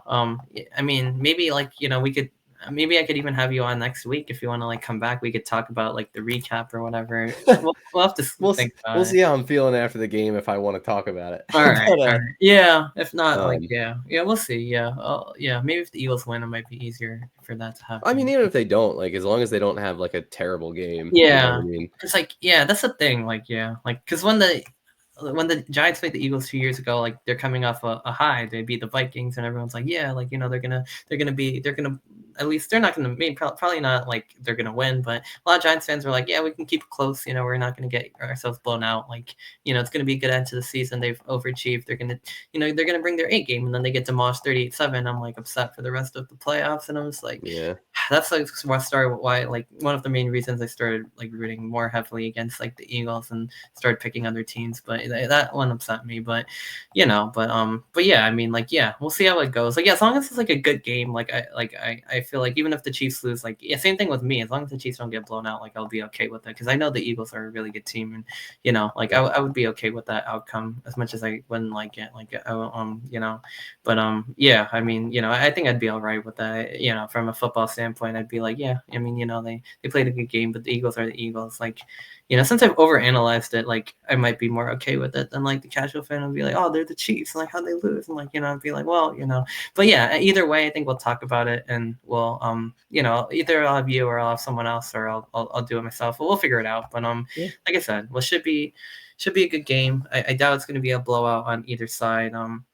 Yeah, it's like my Twitter profile is all Chiefs stuff. If the Eagles win, I have to like change it back. It's like, so we'll see what happens. If the Chiefs win, I might be able to rub it in and keep it on and just hang around and have fun with it. But some other stuff we wanted to talk about were the NBA, like the trades and everything, because like that's been like that's been ridiculous lately. Like, obviously the main one being Luka Doncic being traded for like Anthony Davis, and I think there's some like picks involved in that too. It's just, What's going on in Dallas? What's going on? I don't know the exact details. But, I see the Mavs. They traded with the Sixers. They got Caleb Martin, and then the Sixers got Quentin Grimes and some other players or something. But and then yeah, but that whole Luka trade was just so the Lakers got Luka Doncic, Maxi Kleber, and Markieff Morris, and then the Mavs got Anthony Davis and Chris Christie, Max Christie, our governor. Oh, could you imagine?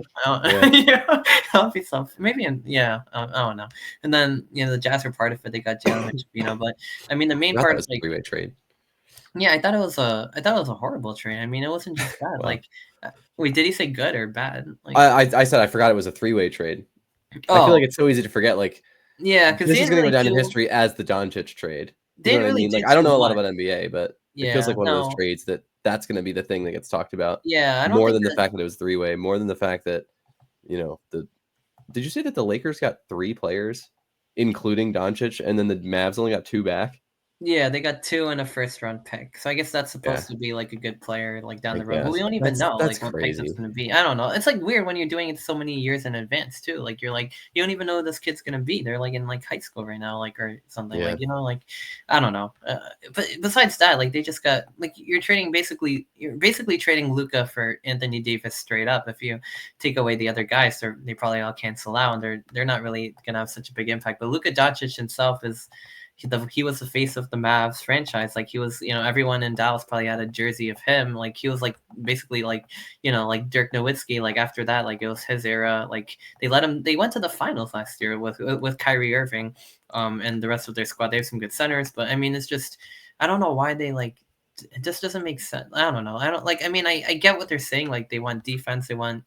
Anthony Davis, but like, it's just like, why? Like, you're giving up Luka Doncic in his prime. He took you to the finals. He's one of the best scorers, or not the best scorer, like, in the league, arguably. So, you know what I mean? It's just not that Anthony Davis is horrible. Like, he's pretty good, and the Mavs will still like make noise. I think they'll be all right. Like, they won't be horrible, but the Lakers, I think it's such a good move because I mean, they set themselves up for success now for the next, like, 10 years. Like, LeBron, like, he's going to get to play with LeBron. They're going to go for a chance for a championship this year. I think depending on how well they do together, they can make some noise and really make a push. And then after he's gone, it'll be Luka's team. And obviously Luka was heartbroken, and he was, but he kind of mixed feelings going to LA from Dallas. He wanted to be at Dallas, but at the same time, he's getting to play the Lakers, and their storied franchise, one of the best in like all sports, really, in terms of the brand, the championships, like, being in LA, like all of that, like the history of that team, like, Shaq and Kobe and Magic Johnson, like a long history of success. And, he could be the next great Laker, after LeBron, basically. So, yeah, I mean, I think it's a cool trade. I mean, I think, it's cool from a basketball standpoint. It's going to be cool to see Luka on that team, especially with LeBron, but it's just such a fleece. Like, I don't know, like, what they were thinking. Like, I've seen some people are saying, like, the new owners just aren't really like, they're not really thinking about basketball. I've seen like every sort of explanation, but it just doesn't, I don't know. It just doesn't make too much sense. I mean, I see what they're saying about the defense, and also I think it's like Luka's contract situation because he's going to get the super max in Dallas, and he doesn't have to in LA, or vice versa, or something like that. Like, yeah, they don't have to give him super max, and then his people are saying his weight, like that's another thing. But he's still like such a good player though, and he misses games. But so does Anthony Davis. Like Anthony Davis is known for the injury stuff too. Like I don't know. It's just like it's all a wash. Like if they really traded him because he was fat, like I really think that's a bad reason to trade him. He's not even like that fat to begin with, and even if he is, like he's still like really good. Like I don't know, you know what I mean? If he's a little like chubby, like it just doesn't make much sense to me. It's like a boneheaded decision, and fans have the right to be upset. But from a basketball standpoint, I think Kyrie and AD could be pretty cool, and I think you have like they have enough good centers now, and I think they could compete. But I think the Lakers are going to be like on another level. They're going to be championship contenders probably for the next 10 years, and and the Mavs will be in the conversation, but they'll be like a step below them. That's my guess, like as to how that's gonna go. But yeah. I can only imagine how much fun it's going to be an LA sports fan for the next decade. I mean, looking at what the Dodgers are doing, oh boy. Oh yeah. And then, I mean, even with the NFL, like you got teams like the Rams. Rams. Yeah, I think they said like Cooper Cup is on the trade block or something. Like if I saw Oh, that interesting. correctly, I don't know. I don't know why. Like why is everyone like wanting to trade people? Like these are guys like that stay with teams, and like Myles Garrett wanted to trade. Like I don't know what the deal with Cooper Cup is, because I guess they have Puka Nacua on the Rams, and he's like a heck of a player as well. And they almost like came back against the Eagles, but anyway, I mean, but Cooper Cup and Nacua, they're both such a good combination. Yeah, I mean, like it seems like it looks like the Rams are they're looking to trade him, and Cup doesn't want to be traded, but he likely will be traded anyway. Like I don't know, it's bizarre. I don't know why. Like he was one of the best receivers in football. Yeah, I guess he's getting older. There's, I think the Puka Nacua is basically like their guy now, and he's like kind of like their second guy or something like that. So I guess that's probably why they want to get rid of him. Like that'd be my guess. I mean, I don't really know why. I mean, like I would, if I were them, I'd just keep both of them. But but I mean, like hey, like yeah, I think Nakua's like become like an all-star level, and Cooper Cup is still like kind of just he's good, but he's like kind of there. So they want to probably get draft capital. Maybe they're rebuilding, but they're not really rebuilding. They're in the playoffs. Like I don't know. I mean, who knows? But I think it's gonna be the Nacua show. I think Cup's gonna get traded, but yeah. I mean, the other NBA trades. I mean, D'Angelo Russell came to the Nets. So that was like a long time ago. The other major one that I wanted to talk about was where was it? The Spurs getting De'Aaron Fox and Jordan McLaughlin from the Kings, and then the Kings getting Zach LaVine. So basically De'Aaron Fox for LaVine, but then the Kings ended up getting like a bunch of picks from different teams, and like so I guess the idea is De'Aaron Fox is better than LaVine, and the Kings get a bunch of picks to get Zach LaVine, and then the Spurs get De'Aaron Fox to pair with Wembanyama. That's going to be an exciting combination over there. So that's a big one too. I mean, but compared to like Luka going to the other team and to the Lakers, like I think it's like it's like nowhere close. Like like I mean, it was so funny. I like literally I was getting in my car to like did like I don't know. I started doing DoorDash, and I was like trying to do it at night because I was like the market's good at night, and people. Or I just wanted to try it like one time, and then I get in the car and like I'm listening to sports radio because I guess I was before, and then they're like this is gonna be like we have like breaking news, and this is gonna be like the biggest trade, and it's gonna shake up the NBA. I'm like what the hell? Like what just happened? I was just like I found that out like literally on the air, like listening to radio. I guess probably because I've done so much sports radio, I started listening to it. So but then I was just like, whoa, like this is like crazy. But anyway, so that was the main trade. The other trade, not such a big deal, I guess. I mean, kind of like a big deal, but also Jimmy Butler, looking to be traded, but he's like the guy who hasn't been traded, even though he wants to, because he hasn't won an extension. I don't know. The whole thing's bizarre. Like I thought he like really liked being on the Heat, but lately like he doesn't, and I don't know what's going on over there. Like he's just wants out. Then Kevin Durant I've been seeing is like on the market. Like there's just like I didn't even think he was going to be on the market. I don't think he's going anywhere, but I don't know. It's weird. Like NBA trade deadline's a fun one. We'll see if there's any more blockbusters, but I don't think anything will ever like like I don't think anything's gonna top like NBA free agency in the summer is a lot of fun too, obviously, but I don't think anything's gonna top Lakers versus like Luka going to the Lakers. Like that was just ridiculous. Like I don't think we're ever gonna see that. Like we might not ever see that again in basketball. Like or at least for another long like 10-20 years probably. But I know you wanted to like talk about the baseball like off season too, and like what's been going on. So I mean I'll give you the floor for that. Like what have kind of like been the big moves in the MLB since the Dodgers beat the Yankees in the World Series. Yeah, I think the Yankees are pretty pissed. Yeah, man. Oh, good with And Juan Soto, obviously going to the well, I Mets. mean, just from losing, I think they lost and they got Oh, pissed and they've made a that ton of moves. They went and they got did, Cody man. Bellinger. They went and got Devin Williams. Yeah, I those are was, some good pieces. Like Cody Bellinger's yeah, been like all-star for like several years. Like I'm excited to like have him on the team and yeah. yeah, Bellinger's been interesting because before he got to the Cubs in the last couple of years of his Dodgers contract, he kind of faded into the background of a Dodgers team that's just perennially good. Um, except in the playoffs until these last couple of years. But um, yeah, I mean, I think Bellinger's a great fit. I've heard that Yankees fans have wanted Bellinger for a couple of years now, and it's a perfect fit. Lefty pull hitter, um, and he raked at Wrigley, so I feel like he's bound to rake more at yeah, Yankee Stadium. short porch, right? Um, So the yeah, Devin Williams trade to the Yankees was the one that I thought was most interesting. I didn't think Nestor was like on the trade block. The fact that Nestor was part of that haul back to Milwaukee. It's interesting to see how trade prices have been inflated and free agent hmm contracts. It's yeah. so Oh, it's inflated. ridiculous. Like Juan Soto went for like what, like a 705 million. 765 was Juan Soto's contract, but with incentives and stuff, there's a chance they can get above 800 million. Jeez, that's insane. And what was the like the Yankees were like bidding for him and like he like take like a slightly higher deal? Like what were the do Hmm. you remember like what the two like wasn't the Yankees like 14 for like 760 and the Mets was like Yeah, 50 for I'm pretty sure 6465 it or was a something like that?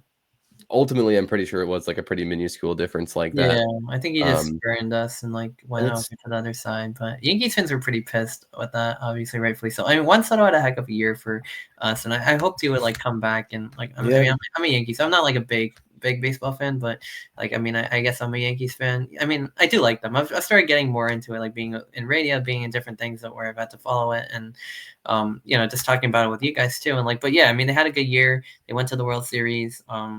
You know, they beat the Royals, they beat the Guardians. But yeah, I mean the Dodgers were like another like a tough they're one. another animal, and they just got so much better. I mean, They did, yeah, I don't even feel like I have to talk about much with the Dodgers, but yeah, I don't know. In like preparing for coming on, I was just like documenting some of my like favorite sort of moves, and one that I feel like isn't getting talked about a ton with the Dodgers is like because of course they're getting everybody. The fact that they brought Teoscar Hernandez back, I love Teoscar Hernandez. I drafted him in fantasy last mm, year, um, and home run derby champ. He's just such an awesome clubhouse guy. It seems like, and the fact that he can set his own his own personal best, like have a career year with homers and doing all that when you're not even like the big piece of the lineup really. This is a team with Mookie Betts, Freddie Freeman, Shohei Ohtani, and Teoscar still balling right, out. yeah. I know Um, that's insane. it was a no brainer to bring him back, and I I'm happy that Teoscar gets to stay in a place where he's going to win a lot. Yeah, I kind of wish the Phillies went and got him though, because mhm, an outfield bat like that would be huge, and Teoscar's serviceable in left field. Um, but anyway, um, but yeah, I mean the prices of things. To go back to the Yankees and stuff. Um, it's been an interesting offseason for the Yankees. I was really not expecting them to be the front runners for Max Fried. I really like Max Fried, despite being a Phillies fan. Like I don't know, I was another guy I had in fantasy. Um, and I think it'll be interesting to see how Max Fried does in Yankee Stadium. mm, Um, I don't remember exactly if Fried has like reverse splits where he pitches better against opposite-handed or not.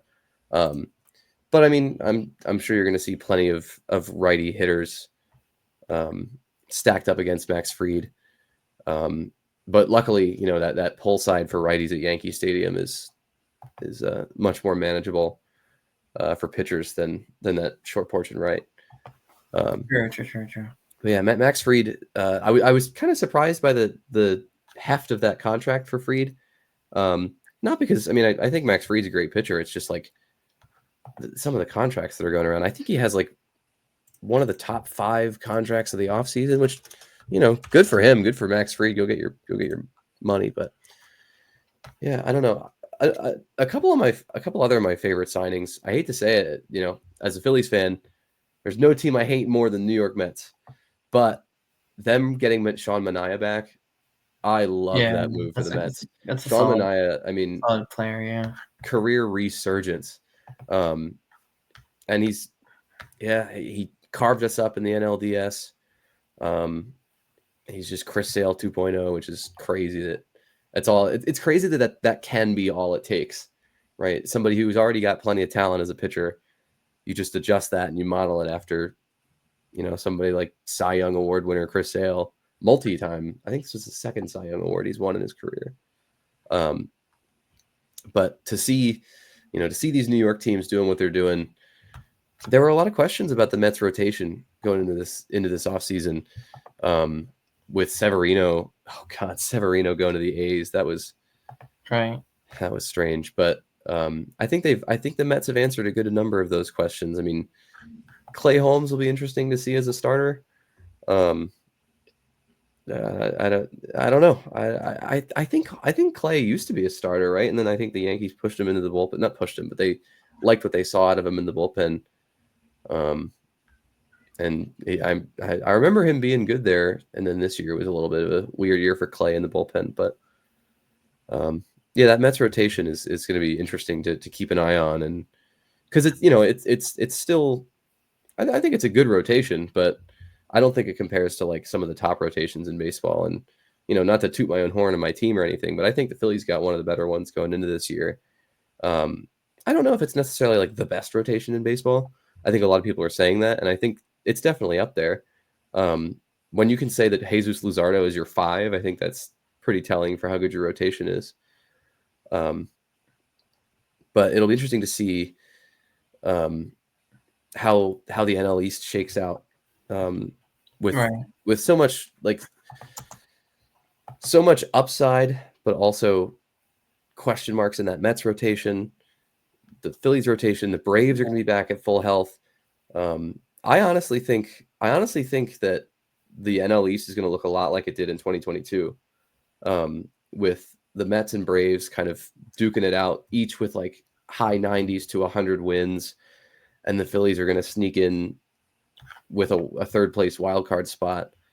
And maybe that's kind of what they need, because that was when they made their best run. Yeah, that's the funny part. Like the 2 years ago, well, they made the series 2 years ago. Then they lost, I think, in the CS last. Yep. Every year we've had an earlier exit. Went down. But the weird part with that division is like the Phillies as a wild card, they actually did really well, and they came. Yeah, I mean, they went all the way to the series, and the year they end up doing really well from the beginning, and winning the division, they fall. And like the Mets, actually, I think they took down the Phillies, and did they also beat the Braves? I think they might have also beaten the Braves or something. So the thing with the Mets and the Braves, so that was the final series of the season that determined. It didn't change anything for either the Mets or Braves. All it did was knock the Diamondbacks out of the playoffs, which was pretty brutal. But then the Braves, but did the Mets, like, I forgot, like the Braves had an early exit, and then the Braves.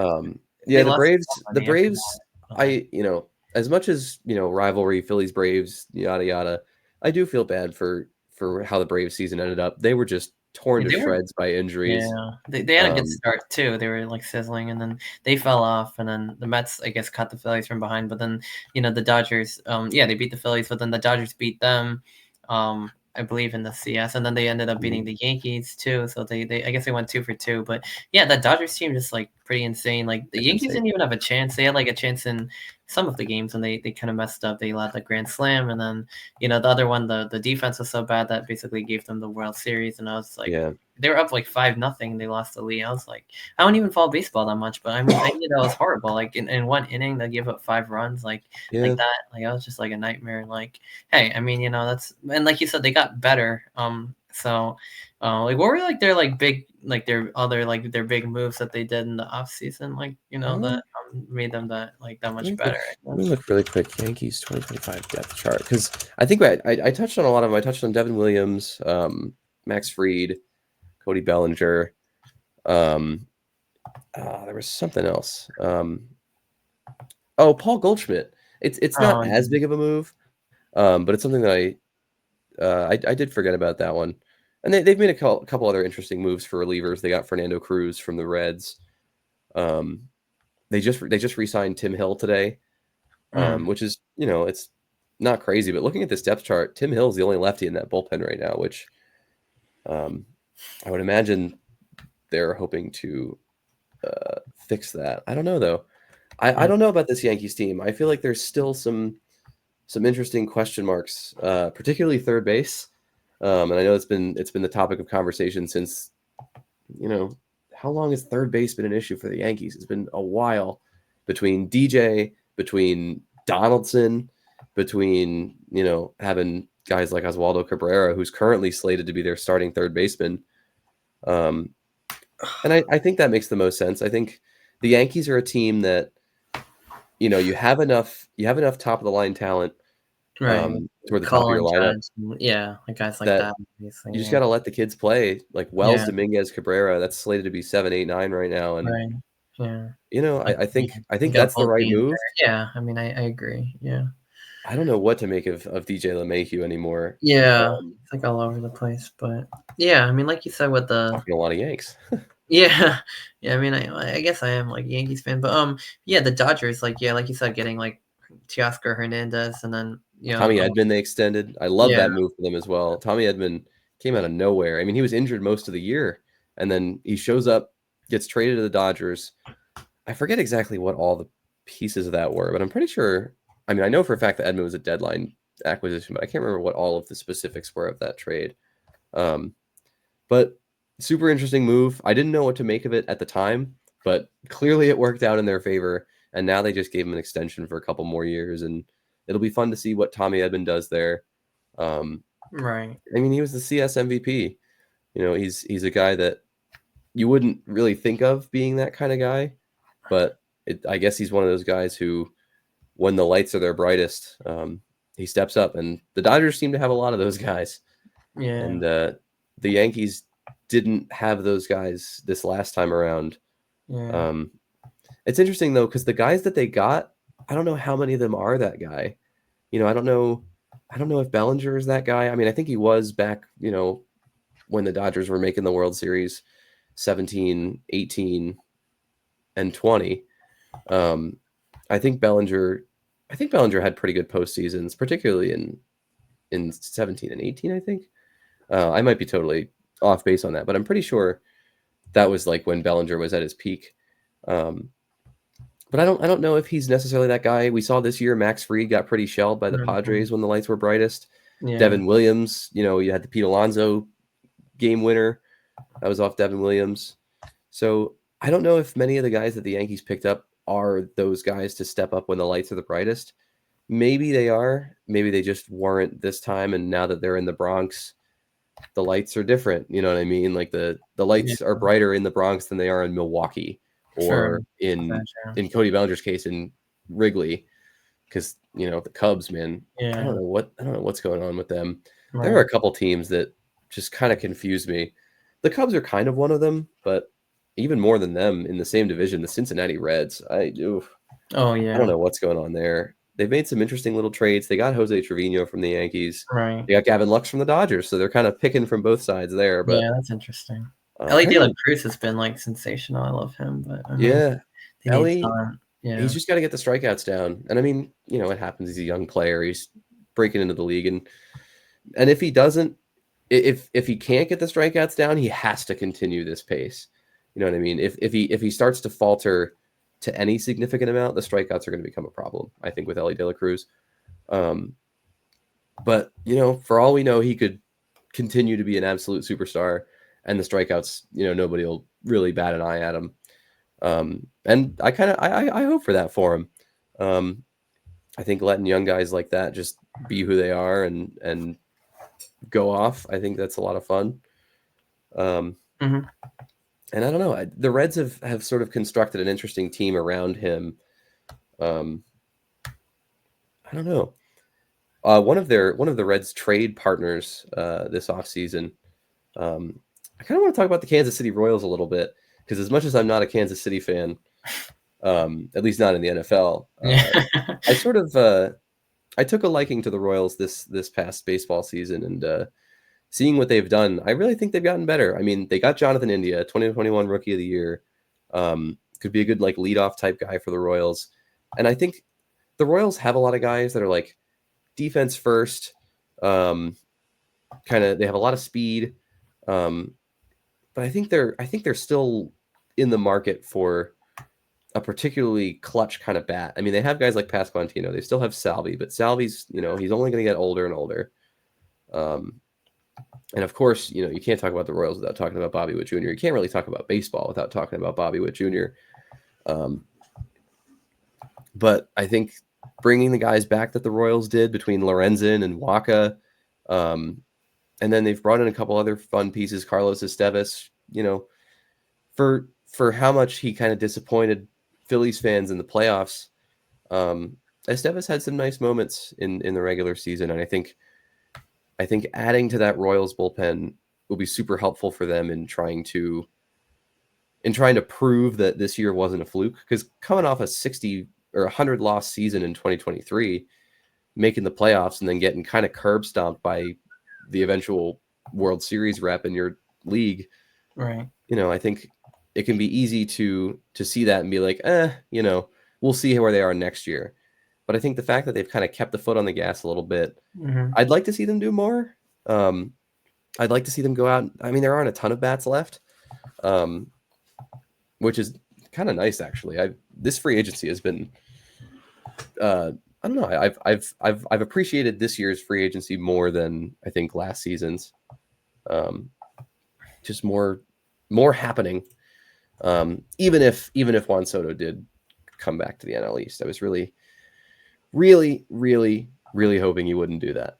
Yeah. But he's back, and it's even worse than before because he's a New York Met. That's a Mets. Yeah.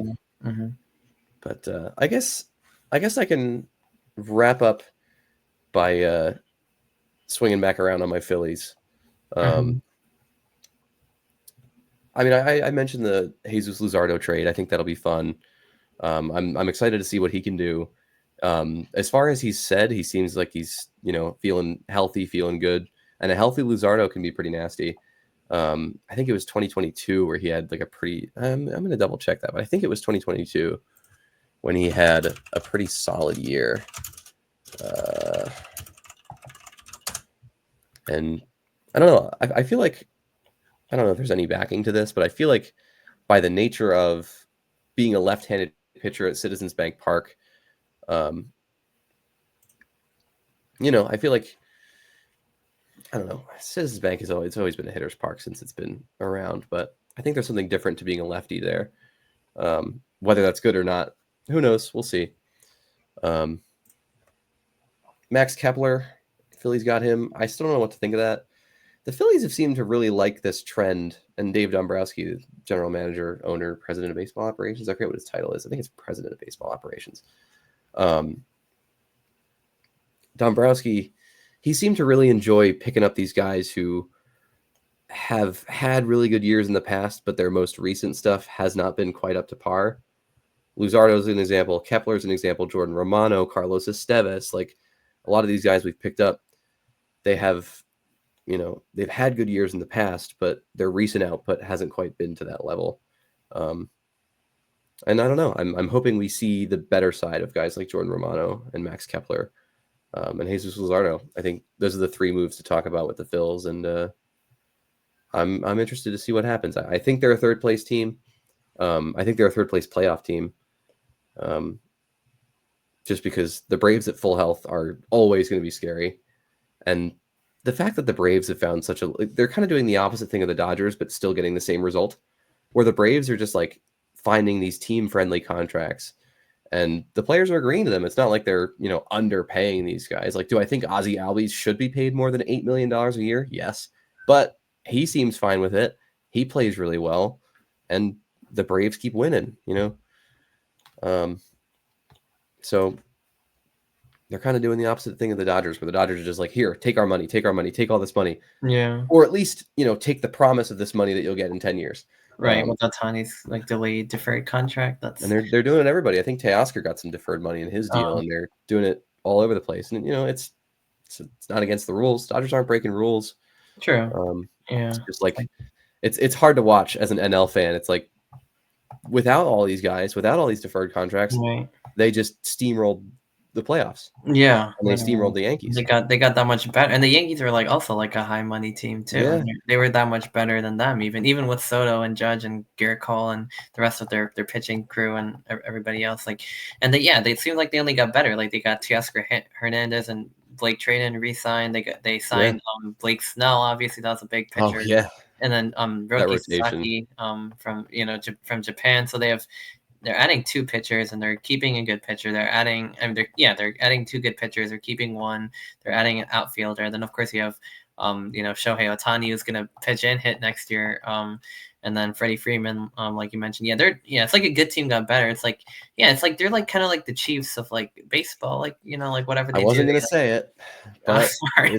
No. I mean it's not incorrect. True, right? It's not like the Chiefs got better this year. That's I feel like they kind of got worse, but they're still winning. But I mean, it's like, but then it's like when the Chiefs like they got DeAndre Hopkins, or they suddenly like a good team that didn't have good receivers. Now they have some. It's like they just get better, and then people are like, oh, they'll just get the next good player too. He somehow like I don't know, you know what I mean? It's just they're dynasties like in a way, I guess. I don't know if the Dodgers are really there yet because I mean like they haven't really won the same amount of championships like recently, and the Astros have kind of been in their way and in a lot of teams' ways lately. The Astros are another team that are flabbergasting to me. I mean, I know they're mostly intact, but they're probably not getting Bregman back. Tucker's out. Presley's out. The rotation looks a little bit different. I think they have a couple guys who have had surgery, and Verlander's out. Verlander's on the Giants now. That's weird. But that Astros team, I don't know what's going on with them. I don't know if they're like full heading toward a rebuild. I don't know if they're just retooling. Yordan Alvarez is a kind of a question mark. He's not a question mark in sense of talent. He's obviously incredible, but the issue with Yordan is just the health factor. But the Astros are confusing to me at this point. And maybe it's just because I'm still a salty Phillies fan about that 2022 World Series, but they're confusing. I'm not sure what exactly they're doing, because they had it so well for so long, and there's not the only thing that's sort of throwing a wrench in that is that the players are getting older. But you see guys like Stanton, you see guys like Paul Goldschmidt, who are still Albert Pujols played until he was like 40 something. Guys can still be really solid, and I feel like a guy like Jose Altuve is the perfect example of that. Like Altuve, I feel like the way that Altuve plays is still pretty timeless. The defense isn't amazing, but the fact that Jose Altuve is still as dependable as a bat as he is this far into his career is insane. And I don't see that necessarily going down the drain anytime soon. So I'm not really sure what the Astros are looking at to think, now's the time to trade Tucker, or now's the time to trade Ryan. Ryan Presley's a different example, because relievers are you can kind of just bring in the next guy. But I don't know. I've been very confused about the Astros offseason. I guess they did get Christian Walker. People aren't talking about that much. I haven't thought about that Christian Walker signing in a bit. That was a pretty under the radar. Well, at the time it wasn't, but I feel like it hasn't been talked about much. Anyway, the Astros, they're another one of those teams that are just kind of confusing me this year.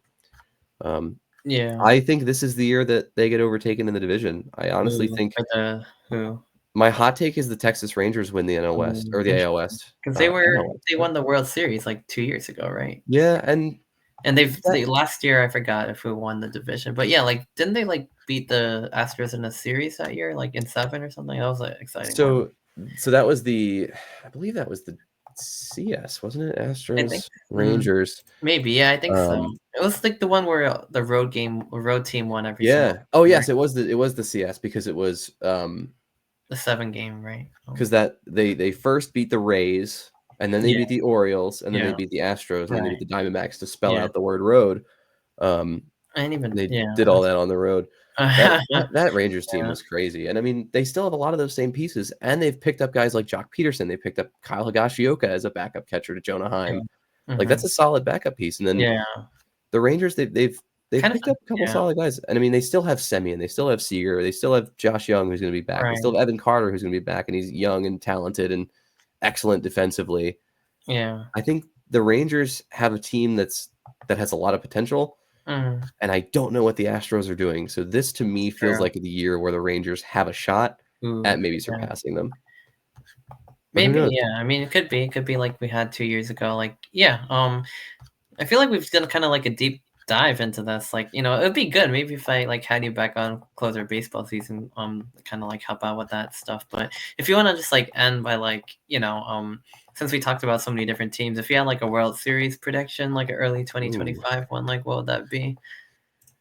Well, it is hard to pick against the Dodgers right now. Yeah, that's kind of what I was thinking too, I guess. Um, and I mean, I feel like the boring answer is just a Dodgers Yankees rematch. Yeah, like Um, run that one. Excuse me, run that one back.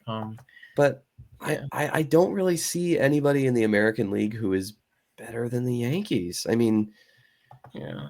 It's like like how, yeah. Again, I I'm think seeing like the same thing with the Chiefs. Everyone's like, oh, like, are they really gonna go back to the Super Bowl? And like, you kind of already knew. Like, and then it's like we want to pick someone else, but it's like no, like like the safe answer is the Chiefs, but the good answer is also the Chiefs. And somehow, even if they play bad, like the right answer is the Chiefs, which is the part that perplexes me. But yeah, I mean, same thing here. It's like you don't want to go with the chalky matchup, but unless you yeah, like those teams. But like yeah, I mean, I guess I probably wouldn't mind it that much, but maybe it's a chance for some revenge here. But yeah, I mean, Dodgers Yankees, like I maybe think it's the that's like Subway Series year too. ooh, that would Maybe be it's Mets with Yankees. Soto on the Mets and Judge on the Yankees. Like that would be like one heck of a. We were close this year. I was kind of hoping we would get it this year, but like they fell short, and that would be a Yeah, lot of fun too. But yeah, who no knows? I one. mean, No, I don't want the Mets in the World nah, Series. yeah, I was I about don't think that would be actually. yeah. I don't think that'd I be that kind of fun. wanted like Yankees Phillies would be a lot of fun. Like if Yankees that ever Phillies would be fun. a I rematch think in this year would 2009. have been the year that it would have been the most fun because the Yeah, Phillies won the division. The Phillies had heartburn. Yeah. all these things in their favor. Whereas I think next year Yeah, I the thought for Phillies a are while just it in might. they're Yeah, in a it might different spot happen. now. Like I think the Phillies are the like third wild card team. Mhm. Um, I think they barely squeaked their way in. I think it's eerily similar to 2022 in the setup, right? I don't think the result will be the same. Mm. Yeah. Um, I kind of expect them to maybe win a wild card series, make it back to the DS, and probably fall short again. Mm. Um, and I don't know. It's a little scary as a Phillies fan. It feels like our playoff window is kind of closing. Yeah, you guys are, like, Um, and there and then maybe I'm there. just being a little paranoid, but like we got guys like Schwarber, who I think this is his contract year. JT Realmuto is kind of I don't know what's going on with him anymore, and we don't really have a replacement for him because the only replacement we had was Logan O'Hoppe, who we traded to the Angels. Um, we've made a lot of weird trades with the Angels. They're kind of the Anaheim Phillies at this point. They have Uh-huh. O'Hoppe, they have Scott Kingery, they have Mickey Moniak, and Aldegari, who we traded for Esteves. That is not looking like a very good trade anymore. But yeah, I don't know. I think my Phillies will make the playoffs. I don't know. I don't know that they'll go all the way. It doesn't feel like they're here to do that. Excuse me, I'm losing my voice. Very good. Um, Yeah. I don't know. We'll see. We'll Yeah. see what happens. And Speak who knows? mm, The other dark horse for me, and it feels weird to call them a dark horse, but I feel like the Braves have a good shot of being like, hey, we're still here. We're still yeah, here. don't forget. Yeah. We won as recently as 2021. As much as the Phillies have kind of knocked them down in the playoffs the past couple of years, they're back to full. They're going to be back to full health. They're going to have Acuna back. They're going to have Strider back. They still got Olsen Albies. They Mhm. just got Jerkson Profar, who is going to be a pretty solid addition if he has even like 3/4 as good a season as he did with the Rangers. Wow, the Padres. He was a Ranger way back in the day. If Profar has nearly as good a season as he did this year with the Padres, I mean, he'll be a huge asset for the Braves. But so, yeah, I would say the chalk pick is obviously Dodgers Yankees. My dark horse pick, I'm gonna say Braves Rangers. Ooh, I like As that. like that's the fun pick for me, and not fun. If it's Braves Rangers, I think Braves win. If it's Dodgers Yankees, I think the Dodgers kind of have to Yeah, repeat. I guess. Yeah. It's just so hard not to see it. It'll be interesting to Yeah, see if it is Dodgers Yankees. At least the Yankees this time will have Cody Bellinger. true. So They like might be able to maybe push. Cody Bellinger's got some Yeah. motivation to take down his former squad that kind of gave up on him a little bit. Even Yeah, after he true. won Like MVP for him. former Dodger. Yeah. I mean, yeah, I felt like that series, like, went a little bit short. I mean, like, yeah, 5 games. Like, I feel like the Yankees, like, after, kind of not really. Yeah, I mean, they had a pretty, solid run against everyone else, and then like, like 3-1 against the Royals, 4-1 against the Guardians. They're pretty like good, and then the Dodgers are just like, obviously they had a couple close games. Like Game 1 was a grand slam. I think the Dodgers won that one, and then um, some of the other ones weren't as close. But then the Yankees got their window of way to sweep, and then game 5, like they really should have won. To be honest, like I mean, not really should have, but like they could have. They played better defense. I was highly unfortunate that they gave up 5 runs in the 5th inning, and that was like kind of all she wrote. But but yeah, hopefully this year, like a different ending. Hopefully, we'll see. I mean, it's a long way away. Spring training's like February 20th it starts, so like I think a little we're later than that, but a little bit I'm later. super Yeah, stoked for it, and I'm 21st. Yeah, I'm gonna be watching spring training this year. I've only started really watching some spring training over the past couple of years, mm, but it's fun to check in on some of the guys down in the farm system. I'm excited to see for the Phillies in particular. I'm excited to see guys like Aiden Miller, Andrew Painter has been carving up the fall league, or was carving up the fall league. It's over now because it's February, but right. he had a really good fall, and he's like right back up on the prospect lists. So seeing Painter and Miller, I think they're both spring training invitees, so it'll be fun to see what they've got going on. But yeah, I'm looking forward to spring training. Looking forward to the big game this weekend too. Yeah, sir. Should be fun. Should be fun. Yeah. Yeah, I mean, I think that's pretty much all we have, that's pretty much all we had to talk about. But almost 2 hours, so one of the Yeah, longer episodes. But we definitely covered a lot. So we talked about our time in the band. We talked about like stuff with your music career, how things have been going on my end, and of course the sports stuff's always fun. And then of course previewing the big game, the Super Bowl, taking a deep look at that, and then some NBA, MLB trades as well. yeah. Got pretty deep into that. So yeah, I mean, I think that's probably gonna do it here for this episode. But next week we'll break down the Super Bowl. I'll see if I have you on or someone else, or I'll do it myself. We'll figure it out, I guess, and then we'll talk Chiefs Eagles. We'll talk. I don't know. I'll try to throw in some NBA, some NHL maybe, and some college basketball. We'll figure it out. But in the meantime, this has been Just Vibing episode 7, Super Bowl preview part 2, a little bit of a special combination of Just Vibing and the regular episode. But yeah, great to have you on, Jason. I mean, like I said, Yeah, thank you. hopefully we can have you back either next week or closer to baseball season. We can talk more about baseball. But in the meantime, this has been Just Vibing episode 7. I'm not really going to consider it a regular episode, but yeah, we'll see you guys next week for the post Super Bowl breakdown, and enjoy the big game, and have fun with it. So yeah, we'll see you next time. And yeah, I'm gonna sign off here, but enjoy the big game, and Chiefs Kingdom. Go Birds.